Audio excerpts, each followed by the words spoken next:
நிஷா சொல்லியிருந்திருப்பாங்க அந்த market size explain பண்ணும்போது ஃபர்ஸ்ட் கிரையோட டிஆர்ஹெச்பியில் திஸ் நம்பர் மென்ஷன் பண்ணியிருக்காங்க. அந்த மாதிரியான word சொல்லியிருந்திருப்பாங்க.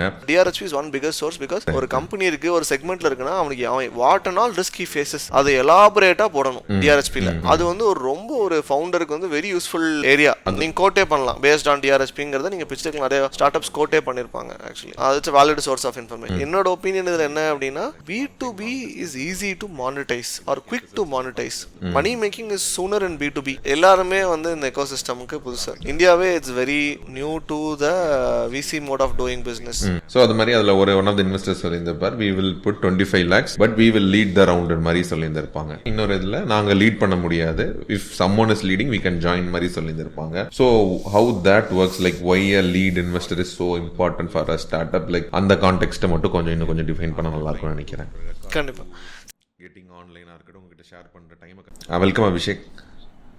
Thank you Sriram. Long time.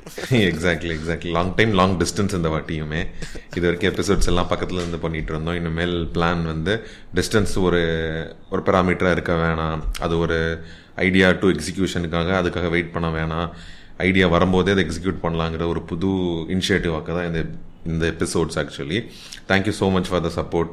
So கேட்டிருந்தேன் வீக்கெண்ட் வேறு. Thank you so much for your time. ஆடியன்ஸுக்கும் இது ஒரு புது எக்ஸ்பீரியன்ஸ் கொடுக்கணுங்கிறது தான் கோல். ஆடியன்ஸ்க்காக தான் இந்த இனிஷியேட்டிவ். ஒரு ஐடியா தோணுதுன்னா அதை எக்ஸிக்யூட் பண்ணுறதுக்கு ஆஃப்லைனில் பண்ண ரொம்ப டைம் எடுத்துக்குது. ஸோ அதை கம்மி பண்ணணும். ஒரு ஐடியா வருதுன்னா உடனே எக்ஸிக்யூட் பண்ணணுங்கிறதுக்காக தான் இந்த initiative.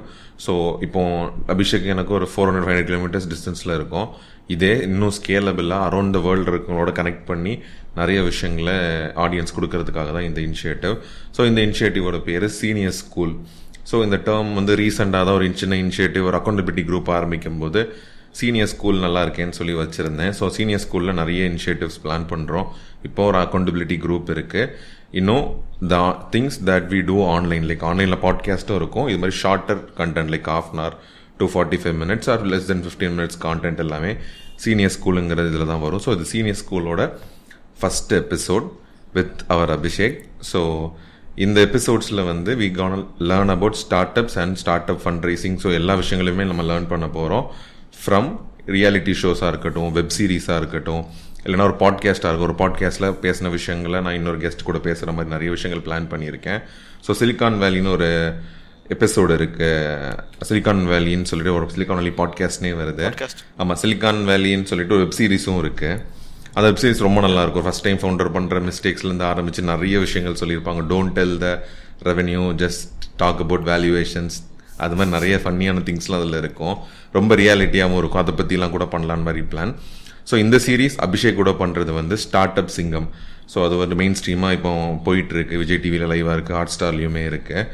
So startup சிங்கமில் start அப்ஸும் அந்த இன்வெஸ்டர்ஸுமே கம்யூனிகேட் பண்ணிக்கிறாங்க. அதில் நிறைய டேர்ம்ஸ் வருது, நிறைய விஷயங்களில் ரொம்ப இன்டலெக்சுவலான நிறைய விஷயங்களை அவங்க வந்து அதில் ஷேர் பண்ணிக்கிறாங்க. அதை டீகோட் பண்ணுற மாதிரியான ஒரு எபிசோட் தான்.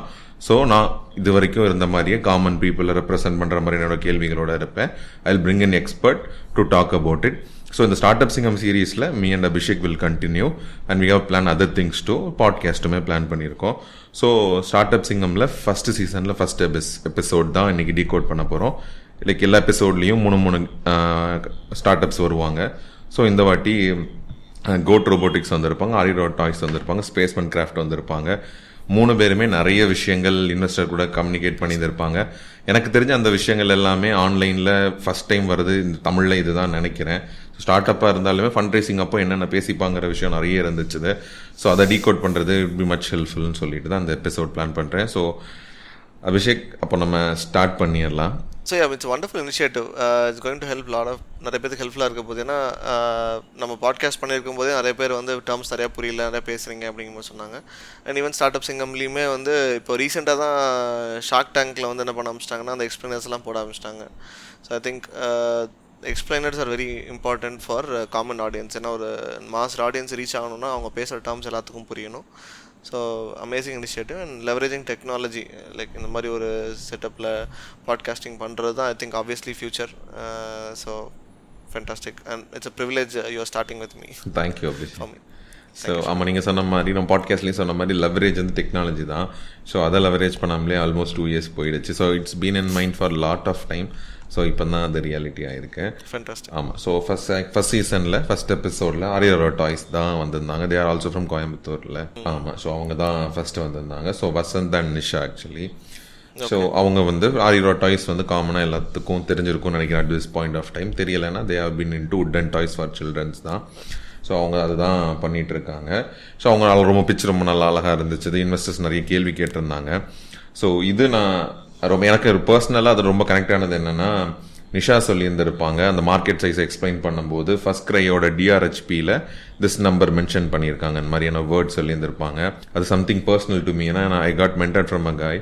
அவர் ஃபஸ்ட்டு எனக்கு என்ன சொன்னார்னா, நீ டிஆர்ஹெச்பியோட மொத்தமாக படி, ஃபர்ஸ்ட் கிரையோடதை மொத்தமாக படிச்சுட்டு நான் லிட்ரலாக பேஜ் பை பேஜ் அந்த மொத்த டாக்குமெண்ட்டையும் 6-7 வாட்டி படிச்சிருப்பேன். லிட்ரலாக ரொம்ப வாவ்ஸ் ஒன்று ஃபேக்டர். எனக்கு ஃபஸ்ட் டைம் ஒரு பிஸ்னஸில் இவ்வளோ விஷயங்கள் இருக்கான்னு தெரிஞ்ச டிஆர்ஹெச்பியில் இருந்து தான். ஏன்னா இவங்களோட காம்படிட்டர் யூஸ் பண்ணுற டைப்பர்ஸ் மேனுஃபேக்சரிங் பண்ணுற கம்பெனியில் கூட மேஜஸ்டிக் அக்யர் பண்ணியிருந்திருப்பாங்க. லிட்ரலாக அவங்க டைப்பர் விற்றாலும் அவங்களுக்கு காசு தான், அவங்க காம்படிட்டர் டைப்பர் விற்றாலும் அவங்களுக்கு காசு தான். ஸோ அதில் இருந்து அவங்க மேலே என்ன லீகலாக என்னென்ன ப்ராப்ளம் இருக்குது, என்ன டிஸ்பியூட் இருக்குது, எவ்வளோ ரெவென்யூ பண்ணுறாங்க, எவ்வளோ நம்பர்ஸ் பண்ணுறாங்க, அதுலேருந்து எல்லா விஷயங்களுமே அவ்வளோ டீட்டெயிலாக போட்டிருந்தாங்க. அதை படிச்சுட்டு நான் அப்புறம் அந்த படித்து முடிச்ச டைம் தான் கேரளா போயிருந்தேன்.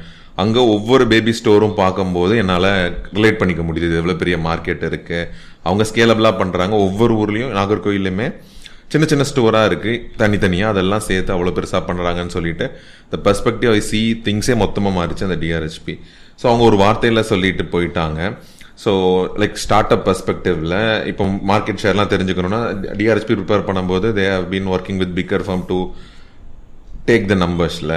ஸோ நார்மலாக நீங்கள் வந்து எக்ஸ்பிளைன் பண்ணிடுங்க லைக் டிஆர்ஹெச்பின்னா என்ன, ஹவு இட் ஹெல்ப்ஃபுல்னு ஸ்டார்ட் அப் பெர்ஸ்பெக்டிவ். நம்ம இது மாதிரியான அங்கேருந்து டேர்ம்ஸ் எடுத்து கூட நம்ம பிச் டெக்லலாம் போடணும், வெதர் இட்ஸ் ஆல் ரைட், அந்த மாதிரி நீங்கள் அதை எக்ஸ்பிளைன் பண்ணிடுங்க விஷயம். ஷோர். டிஆர்ஹெச்பி அப்படிங்கிறது டிராஃப்ட் ரெட் ஹெரிங் ப்ராஸ்பெக்டஸ்ன்னு சொல்லுவாங்க. It's a model of prospectus. நமக்கு இந்தியாவில் அதுதான் இப்போ காமனாக வந்து லிஸ்டிங். ஸோ ப்ராஸ்பெக்டஸ்னா நீங்கள் பப்ளிக் மார்க்கெட்டில் போய் ஃபண்ட் ரைஸ் பண்ணுறீங்க.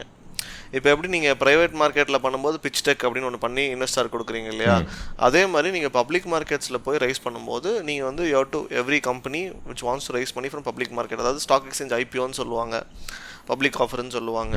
ஸோ அந்த மாதிரி நீங்கள் போகும்போது நீங்கள் வந்து you to submit a document to the public. Okay, right. அதுக்கு வந்து SEBI, securities exchange board of இந்தியான்னு சொல்லிட்டு ஒரு ரெகுலேட்டரி அத்தாரிட்டி இருக்குது. So public whenever you raise money from public, SEBI comes into picture. அதாவது செபியோட அப்ரூவலும் கன்சென்ட்டும் இல்லாமல் நீங்கள் வந்து பப்ளிக் மார்க்கெட்டில் போய் ஃபண்ட்ஸ் ரைஸ் பண்ணக்கூடாது. ஓகே, ஒரு பப்ளிக் ஆஃபர் பண்ணக்கூடாது.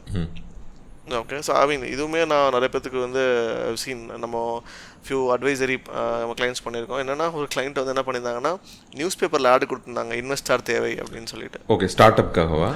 ஸ்டார்ட் அப்புக்கு அவங்க கம்பெனிக்கு இன்வெஸ்டார் தேவைன்னு சொல்லி நியூஸ் பேப்பரில் வந்து ஒரு சின்ன காலம் போட்டிருந்தாங்க. And very prominent news paper. அதெல்லாம் violation of SEBI guidelines. You cannot do that. Okay. ஏன்னா அது it will constitute public offer. சரியா? இது எல்லாமே நீங்கள் செபி அப்ரூவலில் தான் வரணும். அண்ட் பப்ளிக் ஆஃபர் பண்ணுறதுக்குன்னு செபி வந்து கைட்லைன்ஸ் கொடுத்துருக்காங்க. அந்த ரூல்ஸ் ஃபாலோ பண்ணி மட்டும்தான் பண்ணணும். ஸோ அதில் ஒன் ஆஃப் த ப்ரொசீஜர் வந்து ஒன் ஆஃப் த பார்ட் தான் வந்து இஷ்யூவிங் டிஆர்ஹெச்பி. அதான் ஃபர்ஸ்ட் ஸ்டேஜ். ஸோ அந்த டிஆர்ஹெச்பியை ஃபர்ஸ்ட் நீங்கள் செபிட்ட வந்து சப்மிட் பண்ணுவீங்க. செபி வந்து பார்த்து ஸ்க்ரூட்டனைஸ் பண்ணி அதுக்கு வந்து ஃபார்மேட் இருக்குது, இதெல்லாம் இருக்கணும் டிஆர்ஹெச்பியில் அப்படிங்கிறது. அதாவது it will be a macro view of the company. அதுக்கப்புறம் இந்த இன்வெஸ்ட்மெண்ட்டில் எல்லாம் ரிஸ்க் இருக்குது, உங்கள் பாஸ்ட் ஃபைனான்ஷியல் பர்ஃபார்மன்ஸு, இதெல்லாம் மேண்டேட்டரியாக கவர் பண்ணணும். And your profile of your you know corporate governance body, அதாவது டாப் மேனேஜ்மெண்ட், அவங்க ப்ரொஃபைல் என்ன. அதுக்கு முன்னாடியே வந்து இது செபி வந்து will do a deeper analysis of them. அது டிஆர்ஹெச்பியில் எல்லாமே வராது. ஈவன் இப்போ உங்களோட டாப் மேனேஜ்மெண்ட் ஷேர் ஹோல்டர்ஸில் ஏதாவது ரிலேட்டிவ்ஸ் மேலே எஃப்ஐஆர்ஸ் இருந்தாலே அலோவ் பண்ணும். I mean SEBI will tell ask clarification. So relatives மேலே, நாட் டாப் மேனேஜ்மெண்ட், ரிலேட்டிவ்ஸ் மேலே எஃப்ஐஆர் இருந்தாலே செபி வந்து பப்ளிக் ஆஃபர்லாம் அலோவ் பண்ணும். Very strict. They are very strict about allowing companies to go for public offer. Okay. So அப்போ அதெல்லாமே பார்த்துட்டு தான் டிஆர்ஹெச்பியில் certain informationsலாம் டிஸ்க்ளோஸ் பண்ணணும் பப்ளிக் இன்வெஸ்டர். அதாவது which will make him aware about how or which will help him to make a decision on whether investing. அதுக்கு தேவையான எல்லா இன்ஃபர்மேஷனுமே டிஆர்ஹெச்பியில் இருக்கணும். அதுதான் ஐடியல். ஸோ அதில் வந்து market performance or market over வியூங்கிறது ஒரு காலம். ஸோ மார்க்கெட் ஓவர் வியூனா அந்த கம்பெனி என்ன மார்க்கெட்டில் இருக்காங்களோ அந்த மார்க்கெட்டை பற்றி தே ஷுட் ஹவ் எக்ஸ்பிளைன்டு. இன்னும் நிறைய பேருக்கு மார்க்கெட் ஓவர்வியூ, எக்கனாமிக் ஓவர்வியூ இருக்கும், இந்தியாவோட ட்ரெஜெக்டரி. ஏன்னா ஃபாரின் இன்வெஸ்டர்ஸ்னால் இந்தியாவோட ட்ரெஜெக்டரியே தெரியாது. ஈவன் என்ஆர்ஐஸ் இன்வெஸ்ட் பண்ணுவாங்க பப்ளிக் இஷ்யூவில். எக்ஸாக்டாக. ஸோ அப்போ அவங்களுக்கு இந்தியாவோட ட்ரெஜெக்டரியே தெரியாது. ஸோ அப்போ நீங்கள் இந்தியாவோட பர்ஃபார்மன்ஸ், எக்கனாமிக் பர்ஃபார்மன்ஸ் இருக்கும், மார்க்கெட் பர்ஃபார்மன்ஸ் இருக்கும், அப்புறம் கம்பெனி ஸ்பெசிஃபிக் பர்ஃபார்மன்ஸ் அடுத்து தான் வருவாங்க. ஸோ அது மாதிரி வந்து பிரிச்சிருப்பாங்க காலம்ஸு, நிறைய காலம்ஸ் இருக்கும். இட்ஸ் ஹியூஜ் டாக்குமெண்ட், தெரியும், 200-300 பேஜஸ் போகும். ஸோ அதனால் அது எல்லாமே படிக்கிறது கஷ்டம். பட் இன்றைக்கி தேங்க்ஸ் டு ChatGPT நீங்கள் அதில் போட்டு சம்மரைஸ் திஸ் மீன் போட்டிங்கன்னா வந்துடுது. ஸோ நான் அப்படி தான் படிச்சுட்ருக்கேன் இப்போ DRHP வந்து. ஸோ அதெல்லாமே இருக்கும். அதுதான். ஸோ அதில் வந்து மார்க்கெட் ஓவர்வியூ வெரி ஹெல்ப்ஃபுல் காலம் ஃபார் ஸ்டார்ட் அப்ஸ். ஏன்னா நம்மளால இப்போ அவன் வந்து பார்த்தீங்கன்னா இப்போ ஒரு பப்ளிக் இஷ்யூ ஒரு கம்பெனி வந்து ஒரு பெரிய கன்சல்டன்ட்டை ஹையர் பண்ணி, ரைட், ஒரு மார்க்கெட் ஸ்டடி கன்சல்டன்ட் ஹையர் பண்ணி அவனை வச்சு மார்க்கெட் ஸ்டடி பண்ணி எடுத்து போடுவான் எக்ஸாக்டா அந்த காலமை. நம்மளால அது பண்ண முடியாது. ஒரு ஸ்டார்ட் அப்னால ஆமாம் ஒரு அட்லீஸ்ட் ஒரு 10 lakhs ஆகும்னு வச்சுக்கோங்களேன். நல்ல மார்க்கெட் ஸ்டடி கன்சல்டன்ட் போடணும்னா அவன் வந்து சம்டைம்ஸ் ஃபீட் ஆன் கிரவுண்ட் போட்டு எவ்வளோ இருக்குது இந்த ஏரியாவில், இந்தியாவில் எவ்வளோ இருக்குது, பிரைமரி டேட்டா செகண்டரி டேட்டான்னு சொல்லுவாங்க. ஸோ ரெண்டை பேஸ் பண்ணியும் மார்க்கெட் ஸ்டடி பண்ணுவாங்க. ஸோ பிரைமரினா ரொம்ப காஸ்ட்லியாக இருக்கும், செகண்ட் டேட்டா பேஸ் பண்ணினா கொஞ்சம் சீப்பாக இருக்கும். ஸோ அதை பேஸ் பண்ணி மார்க்கெட் ஸ்டடி பண்ணி தான் அதில் போடணும். ஆக்சுவலி நீங்கள் சும்மா எதுவும் நம்பர்ஸ் போட முடியாது. ஆக்சுவலி பேஸ்டான ப்ராப்பர் மார்க்கெட் ஸ்டடி. ஸோ அதை போட்டால் அதை நம்ம அப்படியே எடுத்து நம்ம பிச் டெக்கு யூஸ் பண்ணிக்கலாம். ஏன்னா நம்ம செகண்ட் டேட்டாவே யூஸ் பண்ணிக்கலாம் நம்மளோட மார்க்கெட் ஸ்டடியில். நீங்கள் கோட்டே பண்ணலாம் பேஸ்ட் ஆன் DRHPங்கிறத. நீங்கள் பிச் டெக்கில் நிறைய ஸ்டார்ட் அப்ஸ் கோட்டே பண்ணியிருப்பாங்க ஆக்சுவலி. ஓகே. ஸோ அது வேலிட் சோர்ஸ் ஆஃப் இன்ஃபர்மேஷன். அவன் ஸ்டடி பண்ணி தான் போட்டிருப்பான் ப்ராப்பராக. எக்ஸாக்டாக பப்ளிக்லி அவைலபிள். அப்புறம் செபியும் கான் த்ரூ இட் ஒன்ஸ் இல்லை. எக்ஸாக்ட்லி. அதனால் அதை நீங்கள் கோட் பண்ணி இன்ஃபர்மேஷனை போட்டுக்கலாம். ஸோ மார்க்கெட் ஸ்டடிக்கு DRHP is a good source of information. But again அதுலேருந்து வந்து நீங்கள் வந்து உங்கள் ப்ராடக்ட்டில் வந்து ஒரு சின்ன வேரியேஷன் இருக்குது, அவன் கேட்டர் பண்ணுற எக்ஸாக்ட் செக்மெண்ட்டுக்கு நீங்கள் பண்ணலை, ஒரு கஸ்டமர் செக்மெண்ட்டில் ஒரு மைல்டு டிஃபரன்ஸ் இருக்குது அப்படின்னா நீங்கள் அதை ஃபேக்டர் பண்ணணும். ஓகே. அதே மாதிரி ப்ரைஸிங் TAM அப்படிங்கிறது பார்த்தீங்கன்னா total number of people which you can sell to in a particular market multiplied by the how much per customer is going to pay you. அதுதான் TAM. ஸோ அதை வந்து நீங்கள் இந்த ரெண்டு வேரியபிளில் எந்த வேரியபிள் வந்து அவனை கம்பேர் பண்ணி உங்களுக்கு சேஞ்ச் ஆனாலும் நீங்கள் அதை அட்ஜஸ்ட் பண்ணணும். ஓகே. அட்ஜஸ்ட் பண்ணி நீங்கள் போட்டுக்கணும். ஸ்ட்ரைட்டாக அப்படியே அதே நம்பர் எடுத்து போடக்கூடாது. ஓகே. வேணா ஃபர்ஸ்ட் கிரைனா மல்டிபிள் செக்மெண்ட்ஸ் இருக்குது. அவங்க ரொம்ப கிளியராக அந்த அரிடோரோ பிச்சில் சொல்லியிருப்பாங்க. அதாவது அவங்களோட டாய்ஸ் செக்மெண்ட்டில் மட்டுமே இவ்வளோ க்ரோர்ஸ் பண்ணுறாங்க. ஏன்னா மல்டிபிள் செக்மெண்ட் இருக்கும். இந்த biggest advantage segment wise reporting பண்ணணும். நீங்கள் மல்டிபிள் செக்மெண்ட்டில் பிஸ்னஸ் பண்ணிட்டு இருக்கீங்கன்னா DRHPயில் உங்கள் செக்மெண்ட் வைஸ் ரெவன்யூ சொல்லணும். ஓகே. ஸோ அதனால் நீங்கள் நிறைய கம்பெனிக்கு வந்து நீங்கள் ஒரு பெரிய ஜெயண்ட் வந்து ஒரு 5 செக்மெண்ட் பண்ணுறாங்க, நீங்கள் ஒரு செக்மெண்ட் தான் பண்ணுறீங்கன்னா அந்த ஒரு செக்மெண்ட்டோட ரெவன்யூ மட்டும் நீங்கள் கோட் பண்ணலாம். அவங்க பண்ண மாதிரி it's good idea, wise idea to do. கண்டிப்பாக. அது மாதிரி DRHP இப்போ ஸ்டார்ட் அப்பில் ஆஸ்பிரேஷனாக இருக்கவங்க கூட எனக்கு தெரியும் DRHP கோ த்ரூ பண்ணுறது ஒரு ஹோலிஸ்டிக் பெர்ஸ்பெக்டிவ் கொடுக்கும். நான் வந்து டு பி வெரி ஃப்ராங்க், நான் வந்து நிறைய ஒரு ரிஸ்க் நான் கிளைண்ட்ஸ்க்கு அட்வைஸ் பண்ணும்போது எனக்கு வந்து what I have secondary data. I'm running my consulting firm, but I don't have a primary first-hand experience in running a startup. But where I get my lot of insights is basically, talking to operators. I talk to a multiple operator on daily basis.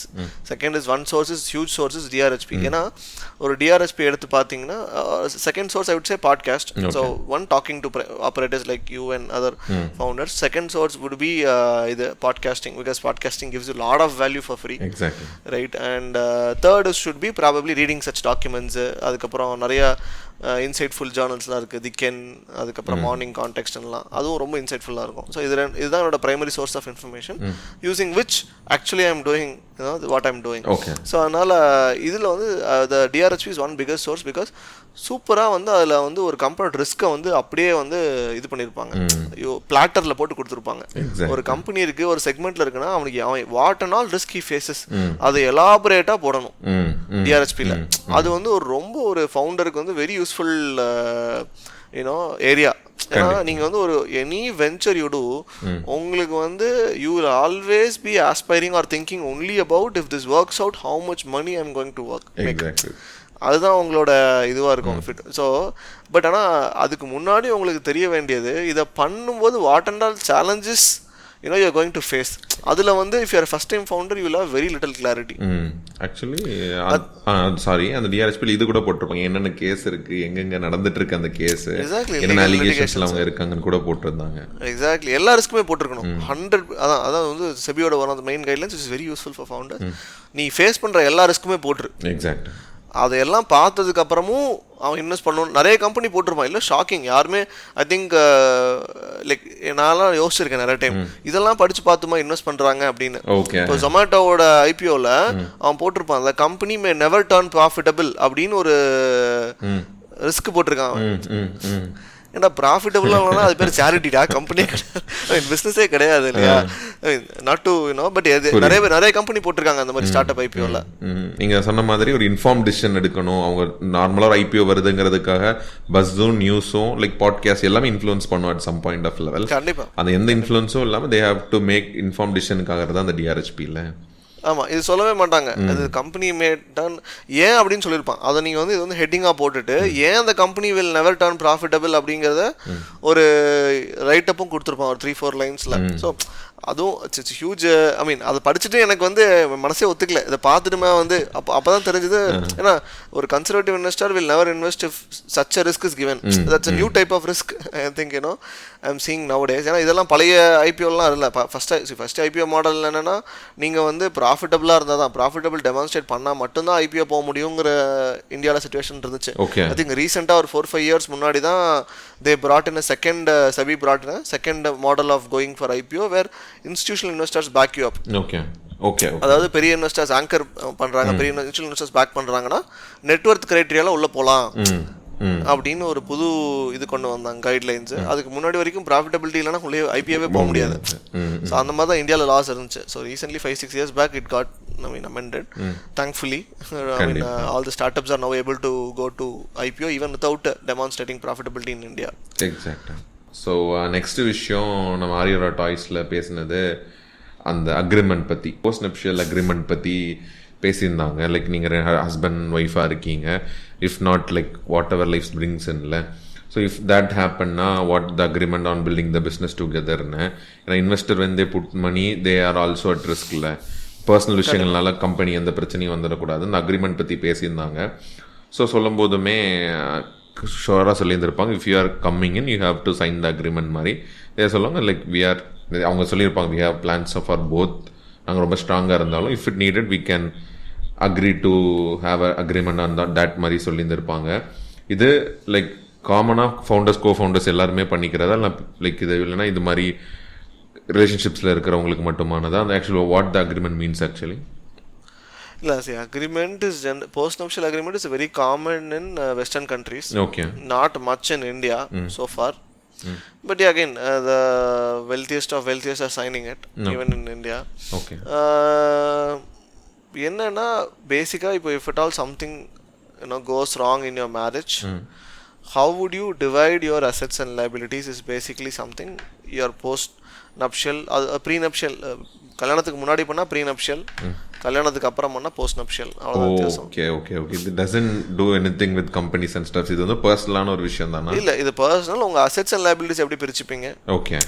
அதே மாதிரி இப்போது நிறைய founders வந்து even after divorce I will be participating business, எப்படி shares எப்படி பிரியும், அன்வெஸ்டட் shares vested shares இருக்கும் அவங்க 2 பேத்துக்குள்ள. ஸோ அந்த மாதிரி அதெல்லாம் லே அவுட் பண்ணுறதும், அவங்க அசெட்ஸை எப்படி இது டிவைட் பண்ணிப்பாங்க அப்படின்னு, ஒரு மெயின்டெனன்ஸ் ஒரு அலுமினி எப்படி இருக்கும், இதெல்லாம் ப்ரீஃப் பண்ணுறது தான் வந்து prenuptial post nuptial agreements. Okay. Most people do, I mean, அதாவது prenuptial is very unromantic, considered to be unromantic, because அதுக்கு முன்னாடியே ஆமாம் கல்யாணம் பண்ணுறதுக்கு முன்னாடியே உட்காந்து நம்ம அதை பேசிகிட்டு இருக்க முடியாது. So most people do post nuptial, few people also do prenuptial. But again இது வந்து இந்தியாவில் it's not a big thing yet because of multiple reasons. Main reason being I think in India we have a well defined marriage laws. இப்போது Hindu marriage ஆக்ட்னு ஒன்று இருக்குது. அதே மாதிரி even divorce ஆக்ட்டுக்குமே தனியாக ஒரு ஆக்ட் இருக்குது இந்தியாவில், இந்தியன் டிவோர்ஸ் ஆக்ட்னு நினைக்கிறேன். ஸோ அது மாதிரி வி ஹேவ் செப்பரேட். அதே மாதிரி Christian marriage act, lot of marriage acts are there. How marriage, அது அலுமினி எப்படி ஒர்க் ஆகணும், மெயின்டெனன்ஸ் எப்படி ஒர்க் ஆகணும் அப்படிங்கிறது ஒவ்வொரு மேரேஜ் ஆக்ட்லேயும் வந்து தனித்தனியாக லைக் டெஃபினேஷன்ஸ் இருக்குது, அதுக்குன்னு ஒரு பர்டிகுலர் ப்ரொவிஷன்ஸ் இருக்குது. ஸோ அதனால் இப்போ நிறையா டைம் என்ன ஆகுதுன்னா இந்தியாவில் போஸ்ட் நப்ஷியல் அக்ரிமெண்ட்ஸ் வந்து பண்ணாலுமே அதை என்ஃபோர்ஸ் பண்ணுறதுல I heard from my clients that there are some problems. Or even my friends who are lawyers, there are some problems in the enforcing these kind of agreements because of these laws existing. See, Indian Contract Act nu irukku, that is the act which commonly governs all the agreements. Okay. So அப்போ நீங்கள் ஒரு அக்ரிமெண்ட்டில் ஒரு class போட்டு அது வந்து இந்தியாவில் இருக்கிற I think 1400+ loss இருக்குது, இந்தியாவில் ஆக்ட்ஸ் இருக்குது. ஸோ அதில் ஏதோ ஒரு ஆக்டை வந்து வயலேட் பண்ணுது ஆர் ஏதோ ஒரு ஆக்டில் கொடுத்த ப்ரொவிஷனுக்கு அகெயின்ஸ்டாக இருக்குது நீங்கள் போட்ட கான்ட்ராக்டில் இருக்க அக்ரிமெண்ட்டில் இருக்கிற ஒரு பர்டிகுலர் ப்ரொவிஷன் அப்படின்னா லாவா இல்லை உங்கள் ப்ரைவேட் கான்ட்ராக்ட்னு பார்த்தா லா இஸ் சுப்பீரியர். ஓகே. ஸோ அப்போ உங்கள் லா, அதனால் உங்கள் entire contract is invalid. So அதனால் இப்போ என்ன ஆகுதுன்னா, இப்போ நீங்கள் இப்போ லைக் ஹஸ்பண்ட் ஒய்ஃப் 2 பேரும் Hindus. So even I think ஒருத்தர் ஹிந்துவாக இருந்தாலே கவராக நினைக்கிறேன். ஐ திங்க் லாயர்ஸ் பட் ஹிந்துஸாக இருக்காங்கன்னு வச்சுக்கோங்களேன். If they get married ideally they will be govern by இந்தியாவில் ஹிந்து மேரேஜ் ஆக்ட். ஸோ எல்லாமே அதில் தான் வரும், அந்த ப்ரொவிஷன்ஸ் படி தான் அவங்க பண்ணணும். பட் தோ they have an agreement, so அவங்க தே சைன்ட் அ போஸ்ட் நப்ஷியல் அக்ரிமெண்ட்னு வச்சுக்கோங்க. அந்த அக்ரிமெண்ட்டை ஹஸ்பண்ட் வந்து ப்ரொடியூஸ் பண்ணுறாரு, ஒய்ஃப் ப்ரொடியூஸ் பண்ணுறாங்க கோர்ட்டில்.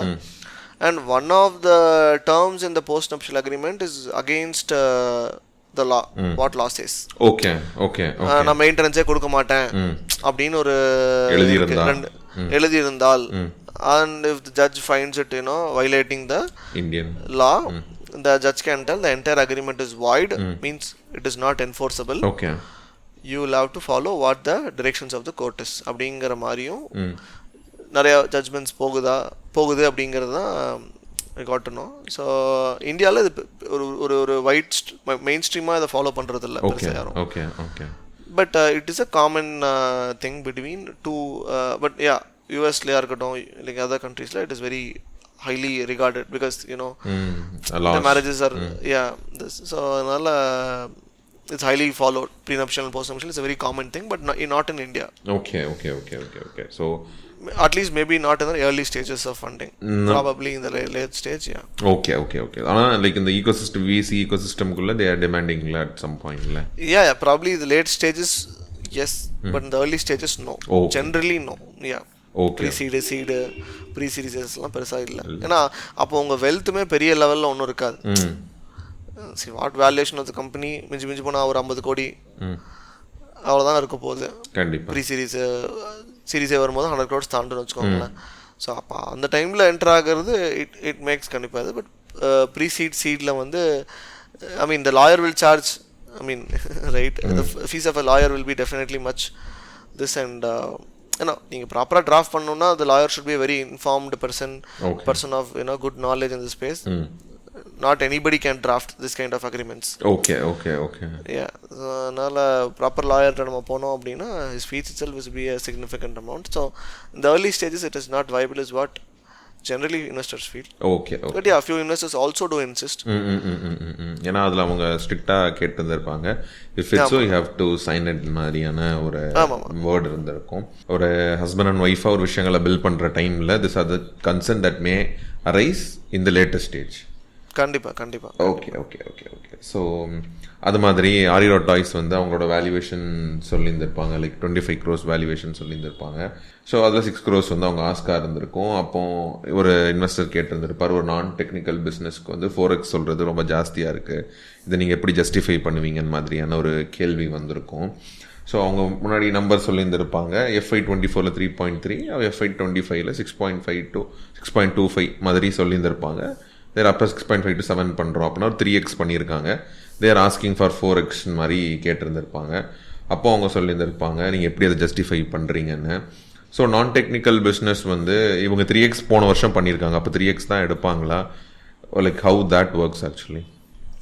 இல்லை, see, that is primarily driven by the in early stage at least investors interest on the business, number one, and what are the strategic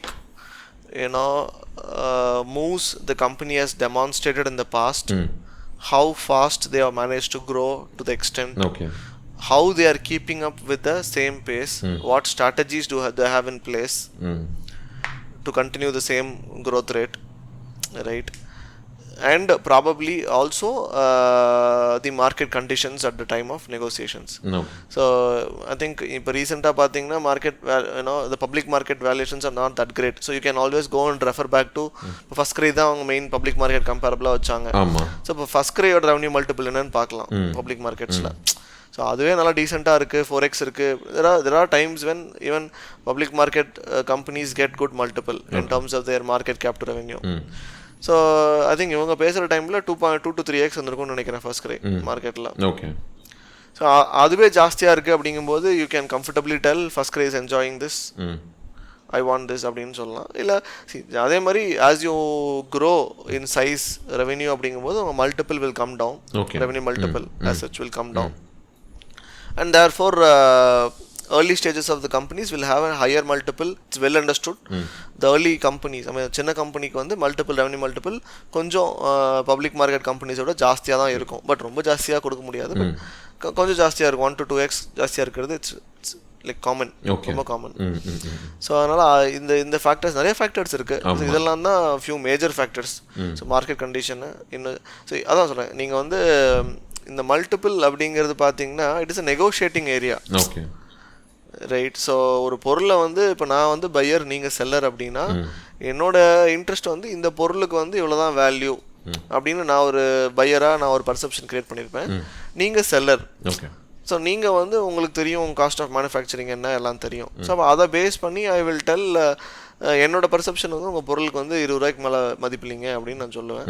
அப்போ நீங்கள் என்ன சொல்லுவீங்க, இல்லை இது வந்து நான் மேனுஃபேக்சரிங்கே வந்து நான் 25 ரூபா செலவு பண்ணியிருக்கிறேன், அட்லீஸ்ட் வந்து ஒரு 30 ரூபா 40 ரூபாய்க்கு விற்றா தான் எனக்கு வந்து ஆகும் அப்படின்னு சொல்லுவோம். So it's negotiation area, right.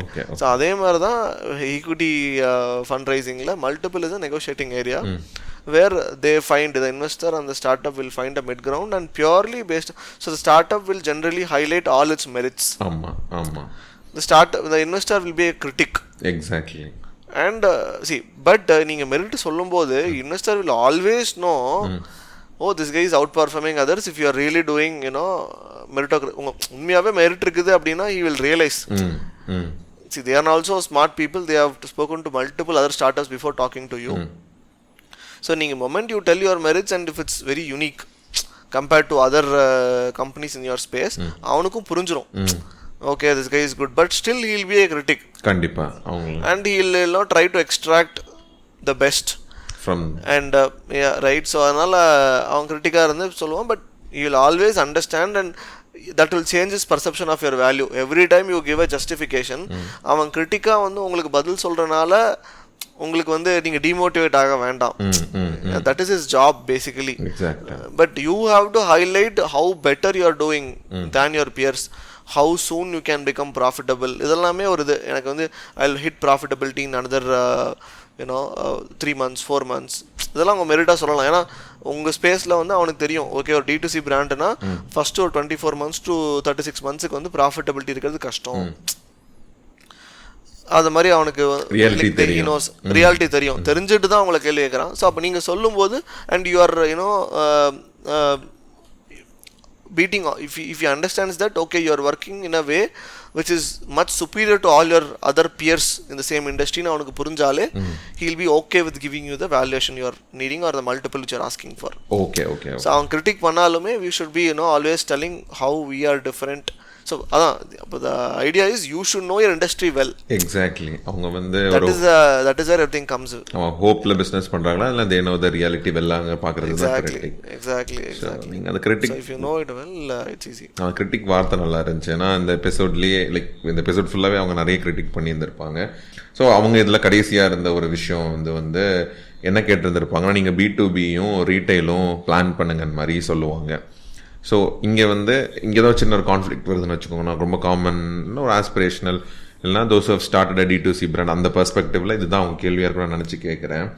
So அது இனோவேஷனுங்கிறதே இந்த மிடில்மேன்லாம் கட் பண்ணிவிட்டு ஆன்லைன் கொண்டு போகிறது தான் திங்னு சொல்லிட்டு டைரக்ட் டு கன்சியூமர்னு சொல்லிட்டு தான் there is a boom around it. ஆனால் ரியாலிட்டி பார்த்தீங்கன்னா ஒரு பாயிண்ட்டுக்கு மேலே everyone wanted to come to retail தான். அட் சம் பாயிண்டில் அந்த ஃபேன்சி ஸ்டஃப் அதெல்லாம் மறந்து போய் நார்மலாக என்ன நடக்குதோ அது மறுபடியும் வந்தது. ரீட்டைலுக்கு வேணால் இப்போ சின்ன சேஞ்சாக குயிக் காமர்ஸ் வேணால் வந்துருக்கலாமா இருக்கட்டும். அதுலேயும் கேட்டிருந்திருப்பாங்க நீங்கள் எப்போ B2B போக போகிறீங்க, எப்போ ஆஃப்லைன் ரீட்டைல் போக போகிறீங்கன்னு. ஸோ எவ்ரி பிராண்டுக்கு அதுதான் ஒரு அல்டிமேட் கோலாக இருக்கும்ல. ஸ்டார்டிங் ஸ்டேஜில் என்ன தான் இனோவேஷன் இருந்தாலும் சரி, ஆனால் ஆன்லைனில் விற்கிறேன் அது இதுன்னு என்ன சொல்லியிருந்தாலுமே இந்த ரியாலிட்டி வந்து இதுதான், ரீட்டைல் தான்ல. ஸோ கடைசி போகிறது கண்டிப்பாக இது வந்து என்னன்னா எல்லாருமே வந்து இந்த எக்கோசிஸ்டமுக்கு புதுசாக. இந்தியாவே it's very new to the VC mode of doing business. I think சொன்னேன், ஐ திங்க் லாஸ்ட் பாட்காஸ்ட் சொல்லி நினைக்கிறேன், ஃப்ளிப்கார்ட் அக்விசிஷனுக்கு அப்புறமா தான் இந்த மாடலே ரொம்ப ப்ராமினென்ட் ஆச்சு இந்தியாவில். ஓகே, அதுக்கு முன்னாடி வரைக்கும் ரொம்ப இவ்வளோ ஏர்லி ஸ்டேஜ் ஃபண்டிங் நடக்கல. So Flipkart acquisition I think 2017 அதுக்கப்புறம் தான் ரொம்ப பிரபலமாக லைக் நிறைய பேருக்கு தெரியும். ஐ மீன் தெரியுது, பேசுகிறோம் அதை பற்றி, நிறைய ஆக்டிவிட்டி நடக்குது அந்த ஸ்பேஸில். ஸோ இதனால் என்ன அப்படின்னா D2C பிஸ்னஸும் அப்படி தான். நம்ம ஸ்டார்ட் பண்ணும்போது 2010-12 அந்த டைமில் வந்து ஒரு 13-14 வரைக்குமே இல்லை, ஈவன் திங்க் 16 வரைக்கும் சரிங்களா, யாரெல்லாம் ஒரு பிராண்ட் D2C பிராண்ட் வந்து ஒரு ஸ்டார்ட் பண்ணாங்களோ they were all doing very well. The segment was new, fresh. everyone was like wow, ஒரு ஆன்லைனில் வந்து இவ்வளோ ப்ரைஸ் கம்மியாக, ஏன்னா அவனுக்கு இன்ஃப்ரா காஸ்ட் கிடையாது, அவுட்டோர் மார்க்கெட்டிங் காஸ்ட் கிடையாது, சப்ளை செயின் காஸ்ட் கிடையாது, எல்லாத்தையுமே வந்து நீட்டாக வந்து நிறைய டெக் கம்பெனிஸ் வந்து பிரேக் பண்ணிட்டாங்க. ஸோ D2C சேனலுங்கிறது ஓப்பன் ஆச்சு. ஸோ ஒரு பிராண்டுக்கே மெயின் சேலஞ்ச் பார்த்தீங்கன்னா ஒன்று அவனுக்கு விசிபிலிட்டி, அது கிடைக்கிறது ரொம்ப பெரிய கஷ்டம். நெக்ஸ்ட்டு வந்து என்ன சொல்கிறது, லாஸ்ட் மைல் டெலிவரின்னு சொல்லுவாங்க, இல்லை டிஸ்ட்ரிபியூஷன் நெட்வொர்க்குன்னு சொல்லுவாங்க. டிஸ்ட்ரிபியூஷன் நெட்வொர்க்லாம் டிஸ்ட்ரிபியூஷன் நெட்வொர்க் ஒரு பெரிய ஒரு அசெட்டு எந்த ஒரு பெரிய பிராண்டுக்குனாலும். ஏன்னா இப்போ PNG Procter & Gambleலாம் பார்த்தீங்கன்னா இந்தியா ஃபுல்லாக இருக்கான். ஒரு சின்ன ஒரு கிராமத்தில் போய் போனீங்கனாலும் PNG ப்ராடக்ட்ஸ் கிடைக்கும், HUL ப்ராடக்ட்ஸ் கிடைக்கும், யூனிலிவர் ப்ராடக்ட்ஸ் கிடைக்கும். இந்த டிஸ்ட்ரிபியூஷன் அவங்களுக்கு கிராக் பண்ணுறதுக்கு வந்து அவங்களுக்கு ஆல்மோஸ்ட் ஒரு 10 to 20 years ஆயிருக்கு, 2 decades ஆயிருக்கு. பட் வந்து இன்னைக்கு thanks to multiple courier or distribution service providers like Delhivery, E-Cart, இவங்க எல்லாமே பார்த்துட்டிங்கன்னா they have made it really really easy to reach last mile, right? அதே மாதிரி இவங்க Shiprocket, ஸோ இவங்கெல்லாம் இன்டெகிரேட் பண்ணிட்டீங்கன்னா any part of India. So Shiprocket has a database of almost majority, I think எவ்வளோ, I'm not how sure, the entire, not entire, at least 80% of India's pin code data வந்து is covered by Shiprocket. So அந்த அளவுக்கு ஒரு extensive delivery network வந்து நீங்கள் just ஒரு matter of இன்டெகிரேஷனில் உங்களால் ஒரு டிஸ்ட்ரிபியூஷன் நெட்வொர்க் கிரியேட் பண்ண முடியும், ரீச் பண்ண முடியும் அந்த கஸ்டமரையும் உங்களால். அதே மாதிரி தேங்க்ஸ் டு ஃபேஸ்புக், மெட்டா, நான் நீங்கள் யாரோட இன்ஸ்டாகிராம் ஃபீல்டில் இங்கே உட்காந்துட்டு கோயம்புத்தூரில் உட்காந்துட்டு உங்களால் போய் ஜம்மு அண்ட் காஷ்மீரில் ஒரு கிராமத்தில் இருக்கிற ஒரு பொண்ணோட இன்ஸ்டாகிராம் ஃபீல்டில் போய் உங்களால் ஆட் ரன் பண்ண முடியுது. ஸோ இந்த மாதிரி விசிபிலிட்டி, டிஸ்ட்ரிபியூஷன் நெட்வொர்க் தான் 2 மேஜர் சேலஞ்சஸாக இருந்துச்சு பிராண்ட் பில்டிங்கில். இது ரெண்டையுமே வந்து டெக் கம்பெனிஸ் வந்து ஈஸியாக பிரேக் பண்ணிட்டாங்க. விசிபிலிட்டி ஈஸி, அதே மாதிரி இதுவும் ஈஸி. ஈவன் இதுவுமே மேனுஃபேக்சரிங்குமே பார்த்தீங்கன்னா இன்னைக்கு அதையும் நிறையா க்ளவுட் மேனுஃபேக்சரர்ஸ் வந்து they have made it a reality. So manufacturing a product is no more really a tough nut to crack. Exactly. You have the help of lot of cloud manufacturing, or India has become textile architecture, நிறைய செக்டர்ஸில் India is the primary outsource manufacturer for lot of products, India and China. So அதனால் இது ரெண்டும் உங்களுக்கு ஓரளவுக்கு network இருந்தாலே you'll be able to crack manufacturing also. So இப்போ 3மே crack பண்ணி ஒரு நல்ல ஒரு ரைப்பாக வருது இந்த செக்டர் D2C அப்படிங்கிறது. வரும்போது என்ன ஆகுதுன்னா ட்விஸ்ட் எங்கே இருக்குது அப்படின்னா, lot of brands coming in and competing for the same keyword. Exactly. அங்கே தான் twist. So same keyword compete பண்ணி இந்த ட்விஸ்ட்டை நிறைய பேர் எதிர்பார்த்துருப்பாங்க, நிறைய பேர் எதிர்பார்த்துருக்க மாட்டாங்க. ஸோ பண்ணும்போது என்ன ஆகுது அப்படின்னா, ஒரே கீவேர்டுக்கு ஒரு 10 பேர் வேணும்னு பிட் பண்ணும்போது கூகுளாக இருக்கட்டும், மெட்டாவாக இருக்கட்டும், இப்போ வந்து அதை மேனேஜ் பண்ணணும். அப்போ என்ன பண்ணுறான், அது ஒரு பிட்டிங் சிஸ்டம் மாதிரி மாற்றிட்டான். So whoever pays more or whoever spends more with me, I'm going to give him the keyword அப்படிங்கிற மாதிரி ஒரு பிட் சிஸ்டமாக மாற்றிட்டான் ஓவராலாக. ஸோ அதனால் இன்றைக்கி வந்து CAC கேக்குன்னு சொல்லுவாங்க, கஸ்டமர் அக்விசிஷன் காஸ்ட்டு. D2Cயில் ரொம்ப ஒரு ப்ராமினெண்ட்டான டேர்ம். அதாவது ஒரு கஸ்டமரை நீங்கள் அக்வயர் பண்ணுறதுக்கு எவ்வளோ செலவு பண்ணுறீங்க ஆடில் அப்படிங்கிறது தான் கேக்கு, மெட்டாலையும் கூகுள்லேயும். இது வந்து இப்போ 2016-17 வந்து பார்த்தீங்கன்னா ஒரு 60 ரூபா, 70 ரூபா, மிஞ்சி போனால் ஒரு 100 ரூபா இருந்தது வந்து இன்னைக்கு எவ்வளோ இருக்கும்னு நினைக்கிறீங்க? ஒரு அப்பேரல் செக்மெண்ட்லேயோ இல்லை வந்து ஒரு அவங்க என்ன சொல்றது, அவங்க ஃபர்ஸ்ட் பர்ச்சேஸ் ஆர்டர் வேல்யூவோட ஜாஸ்தியாக பே பண்ணி கஸ்டமர் அக்யூர் பண்ணுறதுல இப்போ ரொம்ப ரியாலிட்டியாக ரொம்ப காமன். நிறைய பேர் வந்து அவங்க ஃபர்ஸ்ட் கார்ட் வேல்யூவோட பே பண்ணி தான் அக்வயர் பண்ணுறாங்க. ஏன்னா லைக் ஜட்ஜிங் ஆர் தேர் இது being hypothesis being the customer life time will be longer. So when they do repeat purchase I'll make money அப்படிங்கிற ஹைபோதசிஸில் பண்ணுறாங்க. பட் நிறைய டைம் அதுவே நடக்கிறது இல்லை. ஒன் டைம் பர்ச்சேஸோட போயிடுறாங்க. ஏன்னா ஃபர்ஸ்ட் டைம் வந்து நிறைய ஆஃபர்ஸ் கொடுத்துருப்பாங்க. Second time Indian customers are very price sensitive and lot of options also today. Exactly. So அதனால நான் செகண்ட் பர்ச்சேஸே நான் அதே பிராண்டில் பண்ணியிருக்கவே மாட்டேன். ஒரே டைம் பண்ணிட்டு அதோட முடிச்சிருவேன். ஸோ அப்போ அதெல்லாம் உங்களுக்கு லாஸ்ட் ப்ளஸ் இன்னைக்கு வந்து ஒரு 300 ரூபா கிட்ட இருக்குங்கிறாங்க ஆவரேஜாக. ஓகே ஓகே ஓகே ஓகே ஒரு கஸ்டமர் அக்வயர் பண்ணணும்னா ஒரு 300 ரூபா வருது அப்ராக்சிமேட்டா across segment. But again larger the AOV, அதாவது ஆவரேஜ் ஆர்டர் வேல்யூன்னு சொல்லுவாங்க. அதாவது உங்கள் கார்ட்டில் உங்கள் கஸ்டமர் வந்து 100 கஸ்டமர் உங்களோட வெப்சைட்டில் வந்து ஆர்டர் பண்ணுறாங்கன்னா 100ல் ஆட் பண்ணுற டோட்டல் வேல்யூ எவ்வளோ டிவைடட் பை 100, அதுதான் ஆவரேஜ் ஆர்டர் வேல்யூன்னு சொல்லுவாங்க. ஸோ அந்த ஆவரேஜ் ஆர்டர் வேல்யூ வந்து பார்த்தீங்கன்னா it is actually when it increases, okay, your customer acquisition cost also increases. Okay. So அது மாதிரி இந்த மாதிரி நடக்கும்போது இப்போ என்ன ஆகுது அப்படின்னா ஒரு டோட்டலாக ஒரு ஆன்லைன் பிஸ்னஸாகவே இருக்கிறது சேலஞ்சிங்காக இருக்குது. ஏன்னா more you want to acquire more you have to spend, your variable cost are increasing crazy. உங்கள் ஃபிக்ஸட் காம்பனண்ட்டுங்கிறதே காணாமல் போயிடுச்சு. ஏன்னா நீங்கள் ப்ராஃபிட் எப்போ ட்ரைவ் ஆகும்னா you have to keep most of your expense fixed not variable and keep increasing your revenue. அப்போ தான் உங்கள் ப்ராஃபிட்டபிலிட்டி இன்க்ரீஸ் ஆகும். ரைட், அது வந்து பண்ண முடியல. நீங்கள் ஆன்லைன் பிராண்டாக இருக்க வரைக்கும் பண்ண முடியல. ஏன்னா most of your expense are variable. உங்களோட மார்க்கெட்டிங் காஸ்ட் வேரியபிள், உங்கள் மேனுஃபேக்சரிங் காஸ்ட் வேரியபிள்.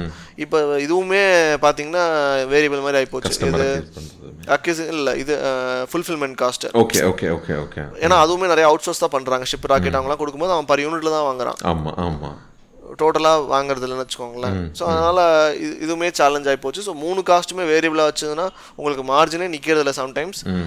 இல்லை நின்னாலுமே ரொம்ப திண்டா நிற்கும். அப்போது you have to then again explore other methods of or channels of distribution where you will have some fixed cost. So more the volumes you'll do you'll make more money.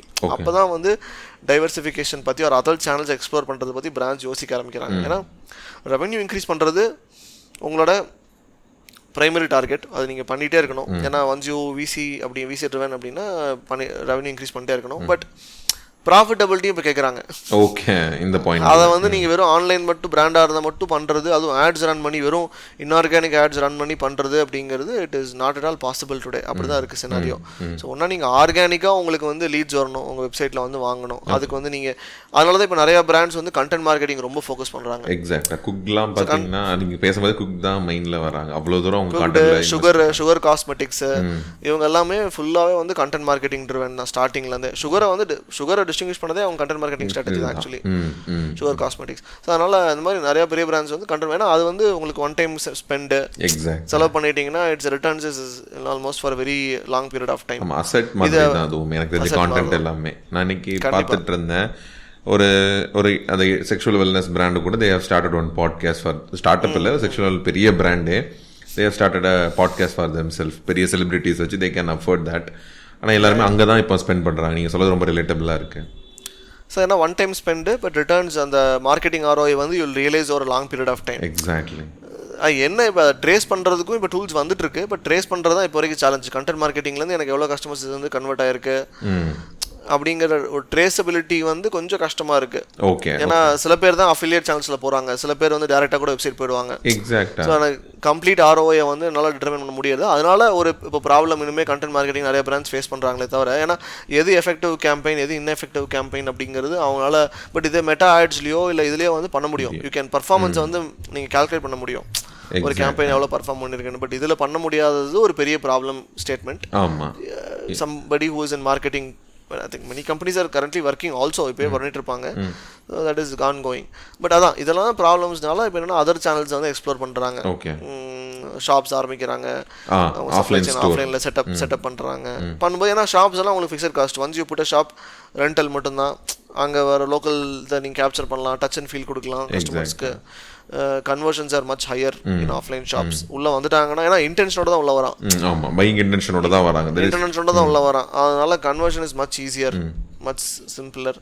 So அது மாதிரி நிறைய advantages இருக்குது. So அந்த அட்வான்டேஜஸ்க்காக scale increase பண்ணணும், profitability increase பண்ணணும், நிறையா brands வந்து நிறையா ஃபண்ட்ஸ் ரைஸ் பண்ணுறதுக்காக, ஓகே, மற்ற சேனல்ஸ் எக்ஸ்ப்ளோர் பண்ணுறதுக்காக புஷ் பண்ணப்படுறாங்க. ஓகே ஓகே, வேறு வழி இல்லாமல் அடுத்தது அதுதான் பண்ணணும், அடுத்த நெக்ஸ்ட் நேச்சுரல் ஸ்டெப் அதுதான் அப்படிங்கிற மாதிரி ஆயிடுச்சுன்னு வச்சுக்கோங்களேன். ஓகே. ஸோ அது எப்படின்னா அந்த சர்க்கிள் மாதிரி தான், நீ ஆன்லைன் ஆரம்பிச்சுட்டு எண்ட் ஆஃப் த டேயில் ட்ரெடிஷ்னல் வேல ஆஃப்லைன் ஸ்டோரில் தான் போய் நிற்கிது. ஆமாம் ஆமாம். பட் ஆனால் ஆன்லைனில் ஆரம்பிக்கும் போது உங்களோட விசிபிலிட்டி குயிக்காக இருக்குது. அது எப்பயுமே வந்து தட் சம்திங். ஏன்னா ஒரு பிராண்ட் கிரியேஷன் அந்த காலத்தில் வந்து டிவியில் ஆட் போட்டு நீங்கள் ரன் பண்ணிட்டு இருக்கணும். ஒரு அட்லீஸ்ட் ஒரு 2 வருஷம் 3 வருஷம் அவங்க ஆட் பார்த்தா தான் அவங்களோட ஃபெமிலியாரிட்டியே கிரியேட் ஆகும். இன்றைக்கி அப்படி அது இல்லை. மெட்டா ஆட்ஸ்லேயும் இந்த மாதிரி பாட்காஸ்டிங்கு, ஆர்கானிக் கான்டென்ட்ஸ்லையுமே வந்து உங்கள் பிராண்டை வந்து ஈஸியாக ரீச் பண்ண வைக்க முடியுது. இன்ன வரைக்கும் ஆட் ரன் டிவியில் ஆட் போட்டால் தான் நம்ம தான் வந்து பிராண்டு அப்படிங்கிற பர்செப்ஷனை வந்து பிரேக் பண்ணி இன்றைக்கி வந்து நிறைய பேர் ட்ரை பண்ணுறாங்க ஆன்லைன் ஆட்ஸ்லேயும் கண்டென்ட்ஸ் பார்த்தோம். ஓகே. ஸோ அதனால தான் அந்த கேள்வி இருந்துச்சு, what's the plan for going for ரீட்டெயில்னு இருந்துச்சு. நம்ம இவங்க B2Bங்கிற போது இவங்க இந்த மாதிரி இதுக்கெலாம் போகலாம்ல, ப்ளே ஸ்கூல்ஸ் அந்த மாதிரியான டேர்ம் போகிறதுக்கும் B2Bயும் கேட்குறாங்க. இல்லைன்னா B2B தான் ரொம்ப ஸ்டேபிளானதில்ல. ஏன்னா இந்த ஒரு வெப் சீரிஸ் சொல்லியிருந்தேன் சிலிகான் வேலி, அதில் வந்து ஒரு டெவலப்பர் வந்து ஒரு டெக்னாலஜி ஒரு அல்காரிதம் கண்டுபிடிச்சிருந்திருப்பார், அதை வந்து கன்சியூமர் ஃபோக்கஸ்டாக பில்ட் பண்ணியிருந்திருப்பார். அப்போ அந்த CEO சொல்லுவார், இந்த மாதிரி டெவலப்பர்ஸ்க்கெலாம் வந்து என்டர்பிரைஸாக யோசிக்க தெரியாது, B2Bயாக யோசிக்க தெரியாது, அவங்க இது மாதிரி தான் அந்த ஒரு டெக்னாலஜியை எடுத்து ஒரு கன்சியூமர் ஃபோக்கஸ்டாக ஒன்று பில்ட் பண்ணுவாங்க, என்டர்பிரைஸ் அது எவ்வளோ பெருசாகுங்கிற ஐடியா அவங்களுக்கு இருக்காதுன்னு மாதிரி சொல்லியிருந்துப்பாங்க. ஆனால் B2B தான் லைக் இன்வெஸ்டர்ஸ் ப்ரிஃபர் மோர் B2B தான் இல்லை, அட் சம் பாயிண்ட் சம் லெவலில். அப்படின்னு சொல்லலாம். பட் என்ன ரியாலிட்டி என்ன, ஆர் ரியாலிட்டினா என்னோட ஒப்பீனியன் என்ன அப்படின்னு சொன்ன ரியாலிட்டின்னு சொல்ல முடியாது. என்னோட ஒப்பீனியன் இதில் என்ன அப்படின்னா, B2B is easy to monetise or quick to monetise. Money making is sooner in B2B. Turning profitable is easier in B2B. Okay. Calculating when the company will become break even is easier in B2B. Okay. ஏன்னா எல்லாமே கண்ட்ரோலில் இருக்கிற control எல்லாமே control environment. நம்ம போய் இவ்வளோ customers acquire பண்ணால் இவ்வளோ பில் பண்ண முடியும் ஒரு கஸ்டமருக்கு, என்னால் 100 கஸ்டமர் அக்வயர் பண்ணால் நான் ப்ராஃபிட்டபிள் ஆகிடுவேன், என் ஃபிக்ஸட் காஸ்ட்லாம் மீட் ஆகிடும் அப்படின்னு அந்த ஒரு measuring scale is much visible in B2B. But in B2C nothing is visible. You are just throwing stones in a pond or bush. சரியா? அது வந்து வந்துச்சுன்னா உள்ளேருந்து வெளியே வந்ததுன்னா உண்டு, இல்லைன்னா இல்லை. ஏன்னா customers nobody knows how customers react. But B2B bill பண்ணுறவங்க முக்கால்வாசி பார்த்தீங்கன்னா ஆப்ரேட்டராக இருந்திருப்பாங்க. அவன் அந்த செக்டார்லேயே ஒர்க் பண்ணியிருப்பான். ஒர்க் பண்ணிட்டு he would have come out and build a tool to solve a particular problem for his own space or the space we have worked in probably for 5 years or 10 years. So he has a better idea of the problem. When he sells the product also, he'll emphasize on the the right area of the problem and sell. Okay. But ஒரு consumer understanding is, நான் யோசிக்கிற மாதிரி ஸ்ரீராம் யோசிக்க மாட்டாரு. எக்ஸாக்டா. ஸ்ரீராம் யோசிக்கிற மாதிரியும் நான் யோசிக்கிற மாதிரியும் இந்த பாட்காஸ்ட் பார்க்குறவங்க யோசிக்க மாட்டாங்க. ஸோ நீங்கள் ப்ராப்ளம் நினைக்கிறது அவங்களுக்கு ப்ராப்ளமாக இருக்க வாய்ப்பு ரொம்ப கம்மி. எக்ஸாக்டா. ஏன்னா ஒரு பர்ச்சேஸ் டிசிஷன் எதை மாதிரி பேஸ் பண்ணியிருக்குன்னு சொல்லவே முடியாது. ஸோ அப்போது வந்து B2C is a tough nut to crack in terms of arriving at profitability, understanding the customer perception, even the investor evaluating whether this will perform or not. ஏன்னா அவனுக்குமே அது புதுசு. Quick commerce வந்து work ஆகும், கன்சியூமர்ஸுக்கு பிடிக்கும் அப்படிங்கிறது ஒரு பர்செப்ஷன் தான். ஆமாம், இப்போ அது ரியாலிட்டி ஆயிருக்கு. அதுக்கான ரியாலிட்டி ஆயிடுச்சு. ஏன்னா உண்மை it is become reality no. Because எனக்கு வந்து 2 daysல கிடைக்கிறது இன்னைக்கு 10 minutesல கிடைக்குது. ஆமாம், நம்ம லைட் இப்போ இந்த பாட்காஸ்ட் கூட அந்த light exactly we saw a problem, we need a solution. நார்மலாக 2 நாள் வெயிட் பண்ணணும், 10 minutes like half an hourல you got it in hand and we started recording. Exactly. So அந்த ஒரு இது வந்து like Gen Z are very impatient. அந்த hypothesis தான். ஸோ இதுதான் வந்து இது. So hypothesis Gen Z are impatient. So அவங்களுக்கான சொல்யூஷன் வந்து குயிக் காமர்ஸ் அப்படிங்கிற மாதிரி தான் இது உள்ள. எப்பயுமே VC இன்வெஸ்ட் பண்ணுறது இப்படி தான் இன்வெஸ்ட் பண்ணுவாங்க. So they try to predict or try to simulate the future trend where the people are consumer behavior is moving towards, and அதுக்கு வர செக்மெண்ட்ல இன்வெஸ்ட் பண்ணுவாங்க, அதுக்கு அலைன்டா இருக்க செக்மெண்ட்ல இன்வெஸ்ட் பண்ணுவாங்க. ஸோ அப்படிதான் குயிக் காமர்ஸ் வந்து எவால்வ் ஆச்சு. ஓகே. ஸோ செக்மெண்ட்ல இருந்து தான் ஃபவுண்டரே வருவாங்க. ஸோ இப்போ சில செக்மெண்ட்டே அன்அட்ராக்டிவா இருக்கும். இன்னைக்கு டேட்ல பாத்தீங்கன்னா edtech, in my experience not many investors are putting money in edtech today. Exactly. ஏன்னா ட்ரெண்டே எட்டெக் செக்மெண்டோட ட்ரெண்டே வந்து இப்போ ரொம்ப நெகட்டிவா இருக்கு. Even though you are an excellent founder, today tech founders are unable to raise money. So அதனால it's also based on the overall market trend. Okay. அதை base பண்ணி பார்த்தீங்கன்னா B2B is much lucrative to an investor. Okay. In terms of his visibility and much risk covers. Okay. B2B. Okay. When compared to B2C business. Okay. So நான் இதை எப்படி புரிஞ்சுக்க like ஒரு convey பண்ண try பண்ணுறேன்னா, நீங்கள் பிச் பண்ணும்போது ஒரு B2B ஐடியா இருக்குன்னா அதையுமே பிச்சில் கூடும்போது இன்னும் இட்ஸ் கிவ் மோர் சான்சஸில் லைக் இல்லை அப்படி சொல்ல முடியாது. அப்படி சொல்ல முடியாது. நீங்கள் வந்து ரொம்ப கிளியராக இருக்கணும். நீங்கள் B2Bயா B2Cயா அப்படிங்கிறது அதுவும் அந்த கிளாரிட்டி. ஆமாம், ஏன்னா ரெண்டுமே different nature of doing business. Okay. ஏன்னா B2B is more about face to face relationships. Sales சைக்கிளே வேற. சேல்ஸ் ஸ்டைலே வேற. ஸோ ஜென்ரலாக B2B சேல்ஸ் எப்படி இருக்கும்னா, லிங்க்டின்ல ரீச் அவுட் பண்ணுவாங்க, or you reach out to some reference, then you take a personal call, you demo the features. அவங்க பார்த்துட்டு ஓகே அப்படின்ட்டாங்கன்னா then you again go for next level of இது demo, product demo, detail product demo இருக்கும். அதுக்கப்புறம் அவங்க ஓகேன்னு சொல்லிட்டாங்கன்னா அப்புறம் இன்டகிரேஷன் பிளான்ஸ் எல்லாம் நீங்கள் சொல்லுவீங்க இப்படிலாம் பண்ணலாம் அப்படின்னு சொல்லிட்டு then you implement for them, you close the sale. Okay. But ஒரு B2Cல சேல்ஸ் ப்ராசஸே வேற, டோட்டலாக வேற. ஆமாம், நீங்கள் சொன்ன மாதிரி ஆட்ஸ் ஃபேஸ்புக் மெட்டால ஆட்ஸ் ரன் பண்ணணும். கஸ்டமர் பார்ப்பாங்க, பார்த்தோன்னே கிளிக் பண்ணி எக்ஸ்பீரியன்ஸ் பண்ணுவாங்க. நிறைய வீடியோஸ் போடணும், உங்கள் ப்ராடக்ட் எக்ஸ்பிளைனர் வீடியோஸு. ஸோ அது மாதிரி அந்த initial sales methodology itself is different in a B2B and B2C business. நீங்கள் லிங்க்டின்ல ஆட் ரன் பண்ணணுமா, மெட்டா ஃபேஸ்புக்கில் ஆட் ரன் பண்ணணுமாங்கிற கான்ஃப்ளிக்டே வந்துடும். நீங்கள் B2B B2C பண்ணுறீங்கன்னா எந்த சேனலில் நான் பிரைமரி சேனலாக வச்சிருப்பேன் அப்படிங்கிற கேள்விக்கு பதில் கண்டுபிடிக்கிறதுக்கே ரொம்ப நாள் ஆகிடும். இல்லை you will be inefficiently spending money in both the places. That's inefficient if you spend in both the places. It's not an efficient use of your resources. Okay. Right. So அதனால் you have to be very clear. அது general நான் என்ன suggest பண்ணுவோன்னா, உங்களால் B2B B2Cயும் போக முடியும்னா first go for B2B. Okay. Make some money. Then target B2C. Probably once you attain certain scale, then go B2B. Create a brand for yourself. And so அதுதான் ideal way. B2B என் product B2Bயும் இருக்குது, B2C இருக்குன்னா ரெண்டும் pitch பண்ணக்கூடாது. First you tell your product is B2B product. I have plans, இப்படி market போகணும், இவங்களுக்குலாம் விற்பேன், இந்த செக்மெண்ட்டுக்கு விற்பேன், இவ்வளோ ரெவன்யூ பண்ணுவேன் அப்படிங்கிறத பிச் பண்ணி ஒரு ரவுண்ட் 2-3 ரைம்ஸ் ரைஸ் பண்ணி அதை அச்சீவ் பண்ணிட்டு then you tell I'm also now launching a B2C vertical where I'm planning to sell this to customers, direct customers. அதுக்கு இதுதான் பட்ஜெட், இதுதான் பிளான் அப்படின்னு ஒரு 3-4 லெவல் ஆஃப் ஃபண்டிங் முடிச்ச அப்புறம் you can take the product and come. That can work. ஆமாம், அந்த risk எடுத்துக்கான ஸ்பேஸும் இருக்கும் அங்கே. கண்டிப்பாக. ஆமாம். ஸோ அதுவும் இருக்கும். நீங்கள் நம்ம ஜொமேட்டோ பேசின மாதிரி ஹைப்பேபியர் தேர் B2B விங்கில். ஸோ ஒரு பாயிண்ட்டுக்கு அப்புறம் லைக் அதர் வே அரௌண்ட் கூட போய்க்கலாம், லைக் வாட் எவர் பாசிபிள். ஆனால் B2B நம்ம திங்கிங் ஒரு பாயிண்ட் ஆஃப் டைமில் everyone has to go through தால. ஸோ செகண்ட் வந்து ஸ்பேஸ்மேன் கிராஃப்ட் வந்து இது பண்ணியிருந்திருப்பாங்க. ஸோ அங்கேயுமே founder cofounder like husband and wife தான் இருந்திருப்பாங்க. ஸோ இங்கே கான்ஃப்ளிக்ட் எங்கே வந்திருக்கும்னா, பிரவீன் குமார் அண்ட் அக்ஷயா அவங்க 2 பேர் தான் பிச் பண்ணியிருந்திருப்பாங்க. அக்ஷயாவுக்கு வந்து 30% ஸ்டேக் கொடுத்துருந்துருப்பாங்க. பட் அவங்க எந்த ஆக்டிவான ரோல்லையும் அவங்க பெர்ஃபார்ம் பண்ணியிருந்திருக்க மாட்டாங்க. Like she named as cofounder, ஆனால் ஆக்டிவாக எந்த ரோலுமே அவங்க எடுத்துருந்துருக்க மாட்டாங்க. Like she not bringing that much value in to the company in a structured way. So அது ஒரு பிரச்சனையாக இருந்துச்சு. ஸோ இன்வெஸ்டர் வந்து அதில் ரொம்ப இதாக இருந்தாங்க. ஏன்னா she also hold 30% of company, இல்லை they also put money. அப்போ அந்த ஒரு கான்ஃப்ளிக்ட் வரதுனால அது கேட்டிருந்தாங்க. ஸோ அது நேம் சேக்கா லைக் தெரியல, லைக் அவங்க என்ன மாதிரி டிசிஷன் எடுத்தாங்கன்னு தெரியல. ஆனால் என்ன சொல்லியிருந்திருப்பாங்கன்னா அப்புறம் அது ஒரு கான்ஃப்ளிக்ட் மாதிரி வந்து தே டேக் அ பிரேக். அப்போ கோட்ரோபோட்டிக்ஸ் பிச் பண்ணிவிட்டு மறுபடியும் they come up and say she supported the startup இந்த initial stage with some money மாதிரி சொல்லியிருந்திருப்பாங்க. அதுக்கப்புறம் இட்ஸ் போச்சுது அது மாதிரி. ஸோ இது மாதிரியான ஒரு சிச்சுவேஷன் வருதுன்னா லைக் நீங்கள் பார்ப்பீங்களா காமனாக இந்த ப்ராப்ளம் நிறைய பேர் ஃபேஸ் பண்ணுவாங்கன்னு நினைக்கிறேன். ஸோ காமனாக இந்த சனரியோ எதனால நடக்குது, இதில் எப்படி அவேராக இருந்துக்கலாம் அந்த கோஃபவுண்டருங்கிற பேர் வரும்போது? இல்லை தான் இனிஷியலாக வந்து எல்லாருமே பார்த்தீங்கன்னா ஒரு சோலோ கோஃபவுண்டர்ஸ் ஸ்டார்ட் பண்ணுறவங்க ஒரு கம்பெனி ஆரம்பிக்க 2 பேர் வேணும்.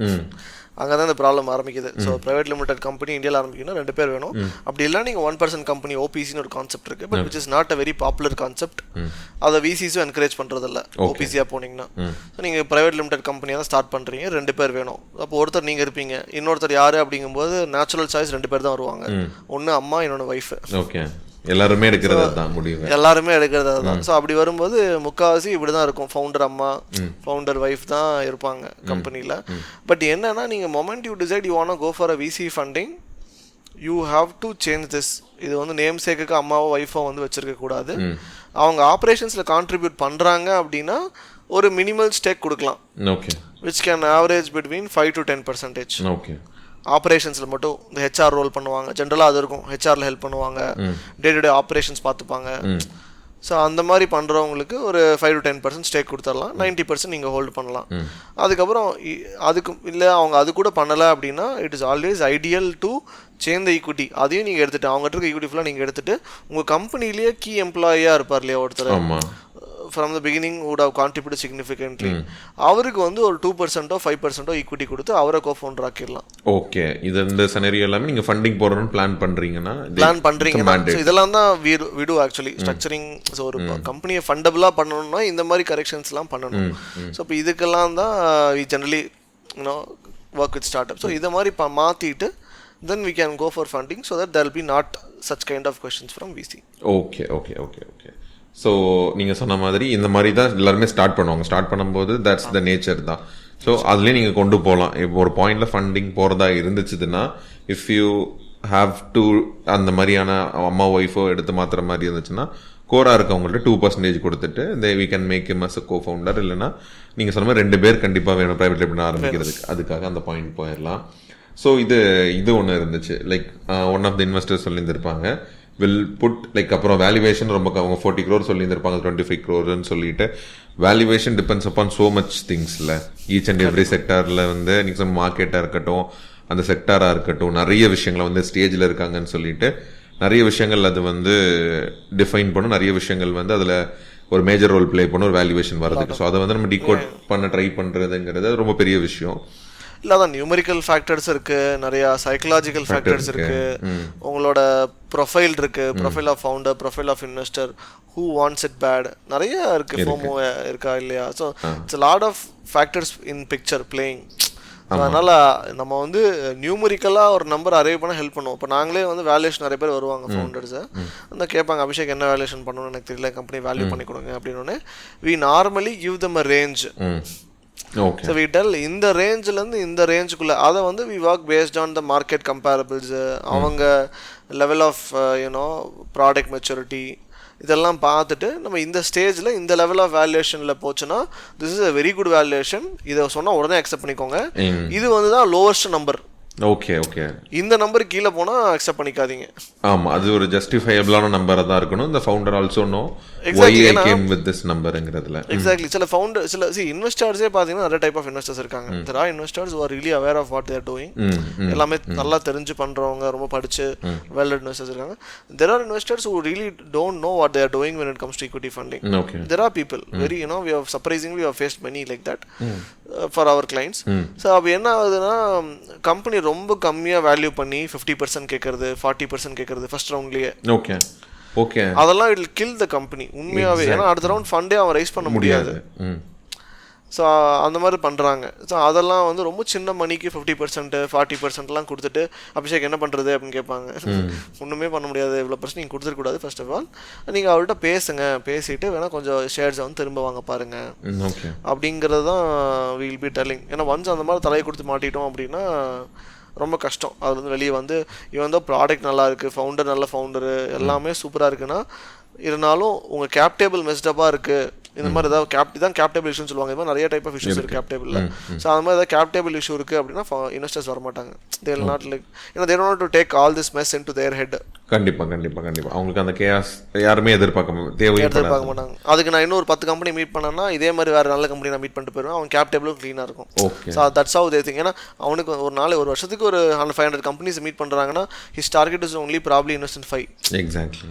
So it's less than 1% of companies he meets. So அதனால always investors have lot of options. But அவனோட சேலஞ்ச் என்ன ரிஸ்க் என்னன்னா whether he is selecting the right option. Exactly. 500 companiesல 5 companies choose பண்றது ரொம்ப கஷ்டம். That's the thing they are doing. They have too many options. Our risk is we are in the bargaining chipல வந்து initially will be down, will be high. Because but as you grow in size அப்படிங்கும்போது you will have the bargaining chip and investors will lose it. Okay okay okay okay so அந்த term like அது அந்த வேல்யூவேஷன்ங்கிறது ரொம்ப பெரிய topic தான், ரொம்ப பெரிய subject தான். மாதிரி specific company specific transaction specific தான். ஆமாம், ஏன்னா லைக் எல்லா எபிசோட்ஸ்லையும் பார்த்தீங்கன்னா வேல்யூவேஷன் நெகோசியேஷன் ஆப்வியஸாக இருக்க தான் செய்யும். தட் ஹவ் திங்ஸ் ஒர்க்ஸ், அது நம்ம பெருசாக டிகோட் பண்ண வேணாம். ஸோ அது மாதிரி அதில் ஒன் ஆஃப் த இன்வெஸ்டர்ஸ் சொல்லியிருந்திருப்பார், we will put 25 lakhs but we will lead the round மாதிரி சொல்லியிருந்திருப்பாங்க. ஸோ இன்னொரு இடத்துல என்ன சொல்லியிருந்திருப்பாங்கன்னா, இன்னொரு இதில் நாங்கள் லீட் பண்ண முடியாது, if someone is leading we can join மாதிரி சொல்லியிருந்திருப்பாங்க.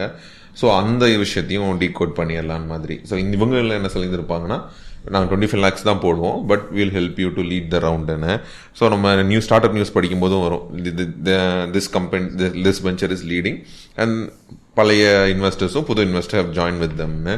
So how that works, like why a lead investor is so important for a startup, like அந்த கான்டெக்ஸ்ட்டை மட்டும் கொஞ்சம் டிஃபைன் பண்ண நல்லா இருக்கும்னு நினைக்கிறேன்.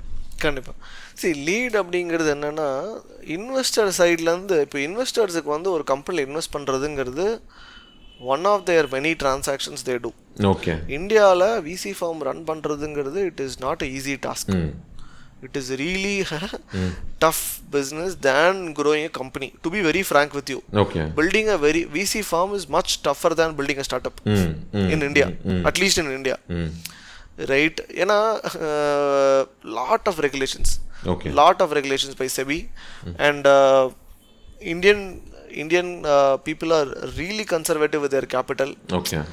Risk capital in India is literally, I mean, the Ultra Chennai's mattumதான் they are doing risk capital.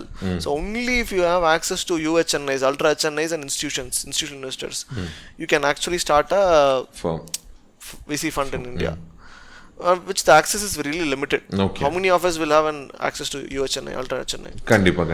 Right. So it's very tough. It's really tough. நீங்கள் சொல்கிறீங்க VC என்னப்பா, நீங்கள் சொல்லிடுவீங்க உங்கள்கிட்ட பணம் இருக்குது அப்படின்னு சொல்கிறீங்க. But VC only know the pain behind building that VC business. It's really tough. Exactly. Lot of complications. See, பணம் ரைஸ் பண்ணுறது தான் கஷ்டம் VC ஃபார்முக்கு அப்படின்னா, இந்த செபிக்கு பதில் சொல்கிறது அதோட கஷ்டம். ரிலேஷன்ஸ்குள்ள இருக்கிறதுக்காக. ஆமாம், பயங்கர tough. And the circle is also very small today. So moment you screw up something as a VC, your career is gone. உண்மையாவே அப்படிதான் இருக்கு இன்னை வரைக்கும் இந்தியாவில் எக்கோசிஸ்டம். இப்போ யூஎஸ்லலாம் நீங்கள் ஒரு ஃபண்டு ஸ்க்ரூ அப் பண்ணிட்டீங்கனாலும் தைரியமாக வந்து அடுத்த ஃபண்ட் ரைஸ் பண்ணுற விசிஸ்லாம் இருக்காங்க. ஓகே. இந்தியாவில் அப்படி கிடையாது. It's a huge reputation game. அதனால தான் விசிஸ் ரொம்பவே கேர்ஃபுல்லாக இருக்காங்க அவங்க இமேஜில், அவங்க ரெப்புடேஷன் மெயின்டைன் பண்ணணும் அப்படிங்கிறதுல. Once you screw up, you don't have a recovery. Exactly. That risky is the VC game today in India. But it'll all change, but not immediately. Okay. So coming back to your question, yeah, that is where it all comes into picture. So lead அப்படிங்கிறது அவன் பண்ணுற 1000 டிரான்சாக்ஷனில் இந்த particular investment டிரான்சாக்ஷனை யார் drive பண்ண போகிறா. இப்போ நிறைய investment transactions வந்து ஒரு இன்வெஸ்டர் மட்டும் பண்ண மாட்டாங்க, ஒரு 4-5 இன்வெஸ்டர் சேர்ந்து வந்து பண்ணுவாங்க. சேர்ந்து பண்ணும்போது who is going to take the lead means who is going to protect the other investors' interest on behalf of the investors. Okay. So இப்போ உங்கள் கூட நெகோஷியேட் பண்ணுறதா இருக்கட்டும் டேர்ம்ஸ், சரி அதுக்குன்னு ஒவ்வொரு விஷயம் அவன் லாயர் லீகல் கவுன்சில் வச்சுருப்பாங்க, அவங்க நெகோஷியேட் பண்ணுவாங்க. But still who is going to take the final call? இப்போ ஸ்டார்ட் அப் வந்து ரொம்ப ஒரு டேர்மில் வந்து ரொம்ப ரிஜிட்டாக இருக்காங்க, நாங்கள் இது பண்ணவே மாட்டோம் அப்படிங்கிறாங்க. அப்போ அந்த மொத்த டிரான்சாக்ஷனே பிரேக் ஆகிற ஸ்டேஜில் இருக்குது. ஸோ அப்போ வந்து எஸ் நோ கால் கொடுக்கறது லீடு தான். ஓகே. இன்னும் சிம்பிளராக ஒரு எக்ஸாம்பிளோட சொன்னீங்கன்னா, like if I am trying to raise money. Okay, you are trying to raise money. இப்போ என்ன சொல்கிறாங்க, 3 இன்வெஸ்டர் வராங்கன்னு வச்சுக்கோங்களேன். ஓகே. நான் வந்து 3 இன்வெஸ்டரும் உங்கள் கம்பெனியில் வந்து ஒரு போர்ட் சீட் கேட்குறாங்க. இது ரொம்ப காமன். 3 பேருமே ஒரு போர்ட் சீட் கேட்பாங்க. நீங்கள் டேரக்டர்ஸ் வந்து 2 டேரக்டர்ஸ் தான் இருப்பீங்க கம்பெனியில். So giving 3 board seat to investors will actually make you a minority, make the founder a minority in board. Power போயிடும். You will not be able to make any decision. So which is a stupid decision to make actually. So அப்போ அந்த மாதிரி சிச்சுவேஷனில் we tell founders this is stupid, you cannot do this, right? So what ideally they should be doing is they will tell, see, for all 3 of you together we'll give 1 board seat. Okay. You pick and choose among yourself who is going to do it, who is going to be the board member. Okay. That people அந்த firm தான் லீடாக இருப்பாங்க. அதான் ஜென்ரலாக 3 பேர் இப்படி சொல்லிடுவோம் நம்ம சொல்லிடுவோம். என் சைடில் என் பிரச்சனை இதுதான். நான் 3 பேருக்கு கொடுத்தேன்னா I will become minority which I cannot do. So I will tell கொடுத்துட்றேன், I will give you 1 board seat in my company. So all 3 of you together decide who is going to hold the board seat. Okay.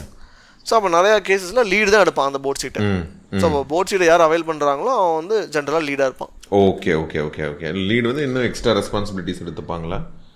Extra ரெஸ்பான்சிபிலிட்டிஸ்னா to closely monitor that particular investment lead கூடயே இருப்பான்னு வச்சுக்கோங்களேன். Okay okay okay. நான் monitor பண்ணிக்கிறேன், அதான் extra responsibility. when you take a board seat and you have to closely monitor them, closely mentor them, guide them, connect to respective people. இப்போ next round investment raise பண்ணும்போது இவன் தான் ஆக்டிவாக work பண்ணுவான் எக்ஸிட்டில். Okay okay. எக்ஸ்ட்ரா ரெஸ்பான்சிபிலிட்டி எடுத்துக்கிறது தான் கண்டிப்பாக எடுத்துப்பாங்க. எடுத்தால் தான் ஒத்துப்பான். சரி, மற்ற இன்வெஸ்டர்ஸ் அப்படியே சும்மா ஒத்துக்க போகிறல. நீ எக்ஸ்ட்ரா ரெஸ்பான்சிபிலிட்டி எடுத்து என் இன்ட்ரெஸ்ட்டை ப்ரொடெக்ட் பண்ணுவேன்னு தெரிஞ்சால் தான் நான் ஒத்துக்க போகிறேன். ஓகே நீங்களே லீடாக இருங்க பண்ணுங்க அப்படின்னு சொல்லிட்டு. ஓகே. ஆர் ஜென்ரலி இது வந்து இதெல்லாம் வந்து ப்ராக்டிக்கல் சினாரியோ. பட் ரொம்ப by book definition of lead என்ன, ஆர் ஈவன் சம்டைம்ஸ் வந்து விசியுமே இதை அடாப்ட் பண்ணுவாங்க. ஒருவேளை ஒரு விசினால ஒரு கன்சென்சஸே பண்ண முடியல, யார் லீட் அப்படிங்கிறது ஒரு கன்சென்சஸே வரமாட்டேங்குது அப்படின்னா by book definition of lead is whoever is getting the highest stake in that particular round. Okay. He will be the lead. Okay, okay, okay. Simple. The book definition of lead. Okay. Real time scenario will change. Who is going to take responsibility can be a lead. Yes. Okay, okay, okay, okay. So book definition is enachukongla. Okay. Ana matta firm la they'll agree at some point. Okay, you can be the lead. will support you on mari. Yes. They work a little bit extra than the other people who are investing. True. Okay. So அவங்க இதுல மாதிரி இன்னொன்னு அப்போ பார்த்தீங்கன்னா அது வந்து idea லெவலில் தான் இருந்திருக்கும். அந்த ஐடியா வேலிடேஷனும் பண்ணியிருக்க மாட்டாங்க. ஸோ அது வந்து ரொம்ப ரொம்ப அட்வான்ஸ்டான ஒரு டெக்னாலஜியாக இருந்ததுனால என்ன சொல்லியிருந்திருப்பாங்கன்னா ஆன்டி டைல்யூஷன் கிளாஸ் போய்க்கலான் மாதிரி சொல்லுவாங்க. ஸோ சொல்லும்போது ஃபவுண்டர் ஆப்வியஸாக எஸ்ன்னு சொல்லிப்பாங்க. அப்போ தான் இன்னொரு இன்வெஸ்டர் கேட்பாரு, யூ ஐடியா போட் ஆன்டி டைல்யூஷன்லாம் என்னன்னு தெரியுமா, தெரியாதுன்னு சொல்லியிருப்பாரு. திரும்ப அவங்க எக்ஸ்பிளைன் பண்ணியிருந்திருப்பாங்க. அந்த எக்ஸ்பிளைன் பண்ணதுமே லைக் தே எக்ஸ்பிளைன் வெல் தான், இருந்தாலும் இன்னும் ரொம்ப காமனாக ஒரு புது ஃபவுண்டருக்கு சொல்கிறதா இருந்தால், ஏன்னா அது வந்து ரொம்ப ரிஸ்க் ஃபேக்டர் போல். Like at some point it would be a risk to the person who is ஃபவுண்டர்ஸுக்கு வந்து ரொம்ப ரிஸ்க் போல். ஸோ அவர் வந்து ஆப்வியஸாக தெரியாதுன்னு தான் சொல்லியிருந்திருப்பாங்க. ஸோ இந்த ஆன்டி டைல்யூஷன்க்குலாம் எதனால ரிஸ்க்கு, லைக் வாட் இட் மீன்ஸுங்கிறத ஒரு சிம்பிள் டேர்மில் ஒரு ஃபவுண்டருக்கு சொல்கிற மாதிரி நம்ம லைக் சரி. ஆன்டி டெலியூஷன் அப்படிங்கிறதுனா it's investor protection right. So இது வந்து முக்கால்வாசி எல்லா அக்ரிமெண்ட்லையுமே இருக்கும், எல்லா இன்வெஸ்ட்மெண்ட் அக்ரிமெண்ட்லையும் இருக்கும். ஆன்டி டெலியூஷன் ரைட்ஸ் ரொம்ப காமன் எல்லா அக்ரிமெண்ட்லையுமே நேச்சுரலாகவே இருக்கும். அதை சொல்லணும்னு கூட இன்வெஸ்டர் வந்து இது பரவாயில்ல, the investor here was generous enough to mention it, but most investors don't even mention it. It's always inbuilt. ஏன்னா இட்ஸ் அக்ரீடு. இது இன்வெஸ்டர் ஃப்ரெட்டர்னிட்டியில் இட் இஸ் அ காமன் டேர்முங்கிற மாதிரி ஆகிப்போச்சு. ஓகே. எல்லா அக்ரிமெண்ட்லையுமே ஆன்டி டெலியூஷன் ரைட்ஸ் இருக்கும். ஓகே. ஆமாம். இது வந்து காமன் தான். ஆமாம், காமன் தான். சொல்லணும்னு கூட அவசியம் இல்லை, போட்டு தான் அனுப்புவாங்க. ஓகே. அது என்ன பவர் கொடுக்குது ஆக்சுவலி? என்ன பவர், அதான் என்ன பவர் அப்படின்னா, இப்போ நான் வந்து உங்கள் கம்பெனியில் இன்வெஸ்ட் பண்ணுறேன். சிம்பிளாக சொல்லணும், ரொம்ப சிம்பிளாக இன்வெஸ்ட் பண்ணுறேன். அது வந்து பார்த்தீங்கன்னா I am investing 1 crore for 5 crore valuation. சரிங்களா? இல்லை 10 crore வேல்யூவேஷன். 1 கோடி நான் 10 கோடி வேல்யூவேஷன் இன்வெஸ்ட் பண்ணுறேன். அப்போனா எனக்கு உங்கள் கம்பெனியில் 10% கொடுப்பீங்க. 1 divided by 10 crore 10% நான் ஹோல்ட் பண்ணுவேன் கம்பெனியில். இப்போ நீங்கள் நெக்ஸ்ட் ஒரு அப்போ நம்ம வந்து ஒரு மைல் ஸ்டோன்ஸ் அக்ரி பண்ணிக்கிறோம். அந்த மைல் ஸ்டோன்ஸ்லாம் நீங்கள் அச்சீவ் பண்ணிங்கன்னா நெக்ஸ்ட் ரவுண்ட் நீங்கள் என்ன பிளான் பண்ணுறீங்கன்னா, ஒரு 30-40 crore வேல்யூவேஷனில் ஒரு 4 crores ரைஸ் பண்ணலாம் அப்படின்னு பிளான் பண்ணுறீங்க. அந்த மைல் ஸ்டோன் அச்சீவ் பண்ணியாச்சுன்னா கண்டிப்பாக உங்களுக்கு அந்த வேல்யூவேஷனும் கிடைக்கும் அப்படின்னு நீங்கள் கான்ஃபிடென்ட்டாக இருக்கீங்க, இன்வெஸ்டரும் கான்ஃபிடென்ட்டாக இருக்கார். ஓகே. அது வந்து அந்த மைல் ஸ்டோன் அச்சீவ் பண்ணுறதுக்கு ஒரு 24 months or 20 months 18 months time. 18 months முடியுது. உங்களால் வந்து அந்த மைல் ஸ்டோன் அச்சீவ் பண்ண முடியல. ஒரு ஹியூஜ் R&D ஸ்டார்ட் அப்னா இட்ஸ் வெரி காமன். முடிஞ்சிருக்காது, பணமும் தீர்ந்துருக்கும். பணம் அவர் கொடுத்த 1 கோடியும் முடிஞ்சுது. ஸோ அடுத்த ரைஸ் டியூ ஆகிடும். இப்போ என்ன பண்ணுறதுன்னு தெரில உங்களுக்கு. அப்போ நீங்கள் என்ன பண்ணுவீங்க? ஓகே, அப்போ வந்து திடீர்னு ஒரு இன்வெஸ்டர் வராது, கடவுள் மாதிரி வந்து நான் பணம் தரேன் அப்படிங்கிறாரு. பண்ணுங்க, நீங்கள் பண்ணுறது எனக்கு பிடிச்சிருக்கு, it will work, I will give you money, you do it அப்படிங்கிறாரு. And you also very happy. Now, but he's telling, but you have to give me, I'll give you 80 lakhs and you have to give me 10% in your company அப்படின்னு சொல்றாரு. Okay. Valuation அப்படி கம்மி பண்ணி. Exactly. So indirectly he is reducing the valuation from 10 crores to 8 crores. Okay. So this is called a down round ன்னு சொல்லுவாங்க. Okay. So இப்போ down round நடக்கும்போது என்ன ஆகும்னா, இப்போ அந்த இன்வெஸ்டர் வந்து 1 கோடி இன்வெஸ்ட் பண்ணியிருந்தாரு 10 crore வேல்யூஷனில், 10% ஹோல்ட் பண்ணார். இப்போ அடுத்த இன்வெஸ்டர் வந்து உங்கள் கம்பெனி வேல்யூஷன் 8 crores குறைச்சிட்டாரு. ஓகே, அப்போது உங்களோட 1 கோடி நீங்கள் வேல்யூ வச்சிருந்த ஷேர்ஸோட வேல்யூ இன்னைக்கு 80 லட்சம் தான். ஏன்னா உங்கள்கிட்ட 10% தான் இருக்குது. ஸோ 10% ஷேர்ஸோட வேல்யூ இன்னைக்கு 80 லட்சம். ஓகே, இப்போ என்ன பண்ணுவீங்க நீங்கள்? You will now invoke the anti dilution right. இந்த மாதிரி சில நடந்துச்சுன்னா investor will invoke anti dilution rights. என்ன சொல்லுவாங்க? நான் 1 கோடி இன்வெஸ்ட் பண்ணேன், எனக்கு நான் இன்வெஸ்ட் பண்ண பணம் இன்டாக்டாக இருக்கணும், அந்த வேல்யூ குறைய நான் ஒத்துக்க மாட்டேன். So compensate me with issue of additional shares. Okay, ஒன்றும் அப்படி இருக்கும். இல்லாட்டினா கன்வர்ஷன் ரேஷியோ சிசிபிஎஸ் போட்டிருப்பாங்க. சிசிபிஎஸ் ரேஷியோவில் கன்வர்ஷன் ரேஷியோ மாற்றிப்பாங்க. Again that's very complicated technical, அதை சில் பண்ணிடலாம் வச்சுக்கலாம். ஸோ என்ன சொல்லுவாங்க? நான் எனக்கு வந்து 1 நாள் 20 lakhs கம்மியாயிடுச்சு என்னோட ஷேர் ப்ரைஸ், என் வேல்யூ 1 கோடி போட்டால் இன்றைக்கி 80 லட்சம் தான் வேல்யூ. எனக்கு நீ திருப்பி காம்பன்சேட் பண்ணால் இந்த 20 லட்ச ரூபாய்க்கு அடிஷ்னல் ஷேர்ஸ் கொடு அப்படிம்பாங்க. Okay okay. ஸோ அப்போ இன்வெஸ்டரோட ஹோல்டிங் பர்சன்டேஜ் ஹோல்டிங் வந்து 10%லேருந்து 12% அதிகமாகிடும். So that his value of investment remains 1 crore. Okay okay okay. At a valuation of 8 crores. இதுதான் ஆன்டி டெலியூஷன் ரைட்ஸ் சிம்பிளாக சொல்லணும்னா. ஓகே, இது வந்து நீங்கள் சொன்ன மாதிரி இது காமனாக எல்லா இதுலையும் இருக்கும். ஆனால் அதில் சொல்லியிருந்திருப்பாங்க அது லைக் அந்த ஃபவுண்டருமே I have not aware of it மாதிரி சொல்லியிருந்திருப்பாங்க. ஸோ இப்போ இந்த அடுத்த கொஸ்டினுக்கான ஆன்சர் பாதி இதுலேயுமே வந்துடுச்சு. கோட் ரோபோட்டிக்ஸ் வந்து 30 crore வேல்யூவேஷன் பண்ணியிருந்திருப்பாங்க, லைக் கட் டவுன் பண்ணி 20 crores வந்திருப்பாங்க. ஸோ அங்கேயும் இது மாதிரி ஒரு விஷயம் சொல்லுவாங்க. என்ன சொல்லுவாங்கன்னா, அவங்க சொல்லியிருந்திருப்பாங்க இதுக்கு மாதிரி இது போன வருஷம் 2.5 பண்ணோம், we are 25ல் 5 crores பண்ணுவோம், அது மாதிரி 5 crores பண்ணுவோன்னு மாதிரி சொல்லியிருந்தாங்க. 7 crore பர்ச்சேஸ் ஆர்டரும் இருக்குன்னு மாதிரியான விஷயம் சொல்லியிருந்திருப்பாங்க. ஸோ அங்கேயுமே அந்த வேல்யூவேஷனில் ஒரு கட் டவுன் இருந்துச்சு. அங்கேயும் ஒன்று சொல்லியிருந்திருப்பாங்க, அது குறிப்பிட்ட டைம் பீரியடுக்குள்ளே 5 crores நீங்கள் ப்ராமிஸ் பண்ண FY25ல் 5 crores பண்ணுறது வந்து உங்கள் பேங்க் அக்கௌண்ட்டில் இருக்கணும். ₹1 கம்மியாக இருந்தாலுமே உங்கள் வேல்யூவேஷன் வந்து 30 crore 20 crores போயிருப்பாங்க. அந்த அமௌண்ட் வந்தால் தான் 20 crore வேல்யூவேஷன் மாதிரி. இல்லை ₹1 கம்மியாக இருந்தாலும் என்னோட வேல்யூவேஷன் 15 crore போயிருப்பேன் மாதிரி சொல்லுவாங்க. ஸோ இஃப் தேட்ஸ் த செனரியோனா இன்வெஸ்ட்மெண்ட் வில் பி மேட், இல்லை இன்வெஸ்ட்மெண்ட் எல்லாமே நடந்துடும். அந்த பாயிண்ட்டுக்கு அப்புறம் அந்த ஃபினான்ஷியல் இயரில் அவங்க கொடுத்த ஒரு டைம் பீரியட் முடிஞ்ச அப்புறம் தே வில் செக் அண்ட் அந்த கேப் டைப்பில் மறுபடியும் ரீஸ்ட்ரக்சர் பண்ணுவாங்கல்ல. ஆமாம், ரீஸ்ட்ரக்சர் பண்ணிப்பாங்க. ரீஸ்ட்ரக்சரோட ஜென்ரலாக இது டெக்னிக்கலாக சொல்லணும்னா இது எப்படி போகும் அப்படின்னா, அவங்க கொடுக்குறது ஃபஸ்ட்டு கன்வெர்ட்டபிள் இன்ஸ்ட்ருமெண்ட்டாக கொடுத்துருவாங்க இன்னைக்கு டேட்டில். ஓகே. ஸோ வேல்யூ டிட்டர்மினாக இருக்காது. ஓகே. அந்த வேல்யூவை வந்து கன்வர்ஷனில் அட்ஜஸ்ட் பண்ணிப்பாங்க ஈக்விட்டியாக மாறும்போது. டெக்னிக்கலாக அப்படி தான் நடக்கும். சிம்பிளா சொல்லணும்னா அந்த டைம் அமௌண்ட் நான் அமௌண்ட் நீ கேட்குற அமௌண்ட் நான் கொடுத்துருவேன் இன்னைக்கு. ஓகே. ஆனா அந்த சரிங்களா, ஓகே வேல்யூவேஷன் பர்சன்டேஜ் நான் இவ்வளோ தான் நான் சொல்ல மாட்டேன், எனக்கு இவ்வளோ பர்சன்டேஜ் தான் வேணும்னு சொல்லியிருக்க மாட்டேன். ஓகே. இன்னைக்கு ஏன்னா வேல்யூஷன் டிட்டர்மின் ஆகல. ஓகே. ஸோ வேல்யூஷன் டிட்டர்மின் ஆகாத வரைக்கும் என்னால் இன்னைக்கு எவ்வளோ பர்சன்டேஜ் அப்படிங்கிறது சொல்ல முடியாது என்னால்.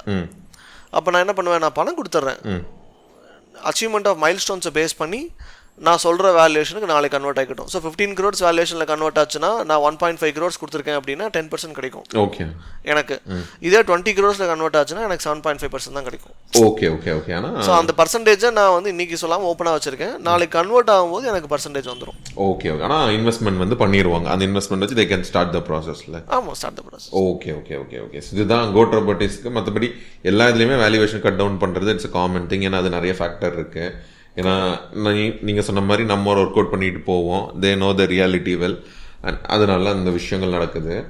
ஸோ இந்த விஷயம் அப்படி தான், அந்த டைம் பீரியட்குள்ளே அந்த ப்ராமிஸ் அவங்க காப்பாற்றிட்டாங்கன்னா அவங்க வேல்யூவேஷன் அதுலேயும் 20 crores, இல்லைன்னா அவங்க வேல்யூவேஷன் பண்ணிப்பாங்க. நீங்கள் சொன்ன மாதிரி 7.5 10 12ங்கிறது தான் விஷயம். ஸோ அதுதான் எனக்கு இருந்துச்சு. ஒருவேளை நான் அந்த நம்பர்ஸ்க்கு அப்புறம் தான் பண்ணுவாங்களான்னு மாதிரி எனக்கு கன்ஃபியூஷன் இருந்துச்சு. லைக் இதுக்கான கொஸ்டின் ஆன்சர் லீட் இதுலேயே வந்துருச்சு. ஸோ இந்த மாதிரியான விஷயங்கள் தான் ஃபர்ஸ்ட் எபிசோடில் பண்ணியிருந்தாங்க. பேசின விஷயங்களில் ரொம்ப அன்காமனாக இருக்கிற விஷயங்கள், ஏன்னா காமனாக மற்றபடி பிச் பண்ணுறாங்க. ஸோ அதை ப்ராப்ளம் ஸ்டேட்மெண்ட் சொல்கிறது, அதுக்கான அவங்க ரியாக்ட் பண்ணுறது, அவங்க பேசிக் கொஸ்டின்ஸ்லாம் இருந்துச்சு. டெக்னிக்கலாக இந்த மாதிரியான விஷயங்கள் மட்டும்தான் ஹாவ் டு பிரேக் டவுன் மாதிரி எனக்கு தோணுச்சுது. ஸோ அந்த விஷயங்கள்லாம் இது பண்ணியிருக்கேன். ஸோ இவ்வளோ தான் இந்த எபிசோடில், லைக் ஃபஸ்ட்டு சீசன் 1ல் காம்ப்ளிகேட்டான விஷயங்கள் நினைக்கிறேன் நான் கண்டிப்பாக. ஸோ அடுத்தடுத்த எபிசோட்ஸ் ஆக்சுவலி நம்ம இப்போ பண்ணுற டைம் நிறைய எபிசோட்ஸ் வெளியே வந்துட்டு நினைக்கிறேன். ஸோ இது மட்டும் நம்ம கொஞ்சம் ஃபாஸ்டன் பண்ணி அடுத்தடுத்த எபிசோட்ஸ் ரிலீஸ் பண்ணிவிட்டு, லைக் இப்போ ஒரு எபிசோட் வருதுன்னா மேக்ஸிமம் 1 or 2 வீக்குள்ளே அடுத்த இது போடுற மாதிரி வரலாம். எனக்கு தெரிஞ்சு நம்ம இந்த ஆர்டரில் தான் போகணுன்னு இல்லைன்னு நினைக்கிறேன். டசன்ட் மேக் சென்ஸ் இல்லை ஃபர்ஸ்ட் எபிசோட அந்த என்ன இந்த சண்டே இப்போ இன்னைக்கு இப்போ லைவ் ஆகிருக்கும், நம்ம ரெக்கார்ட் பண்ணாமல் லைவ் ஆகிருக்கும். நெக்ஸ்ட் வீக் வேணால் நம்ம அதை கூட ரெக்கார்ட் பண்ணிட்டு லேட்டர் கூட பழைய வீடியோ பண்ணிக்கலாம். ஆமாம் ஆப்வியஸா. ஸோ இது பெரிய எல்லா எபிசோட்லையும் புது டேர்ம்ஸ் வரும் அப்படிங்கிறது அவசியம், ரிப்பீட் டேர்ம்ஸே வரலாம் கண்டிப்பாக. எனக்கு தெரிஞ்சு இல்லை நிறைய இப்போ நான் ரெகுலராக ஃபாலோ பண்ணுறதுனால அடுத்தபடி இந்த கொஸ்டின்ஸ்லாம் இருக்க போகிறதே இல்லை. ஆப்வியஸாக அந்த கொஸ்டின்ஸ்க்கான ஆன்சர்லாம் நம்ம ஃபஸ்ட்டு இது பண்ணியிருந்திருப்போம். இனிமேல் இது இன்னும் ஃப்ளோ இன்னும் சட்டலாக போகும்னு நினைக்கிறேன். So thank you so much for your time Abhishek. So Sunday வந்து thanks for educating us and start up ஸ்கூலில் லைக் சீனியர் ஸ்கூலில் ஃபஸ்ட் இனிஷியேட்டிவாக எடுத்திருக்கோம். தேங்க்யூ ஸோ மச் உங்களோட சப்போர்ட்டுக்கு. நம்ம நெக்ஸ்ட் வீக்கெண்ட் அடுத்த எபிசோட்ஸ் வந்து நம்ம ரிலீஸ் இந்த லைவ் ஆகிருக்கும். இந்த எபிசோட நம்ம நெக்ஸ்ட் வீக் பண்ணலாம். Fantastic. Okay sure. Thank you Abhishek. Thank you.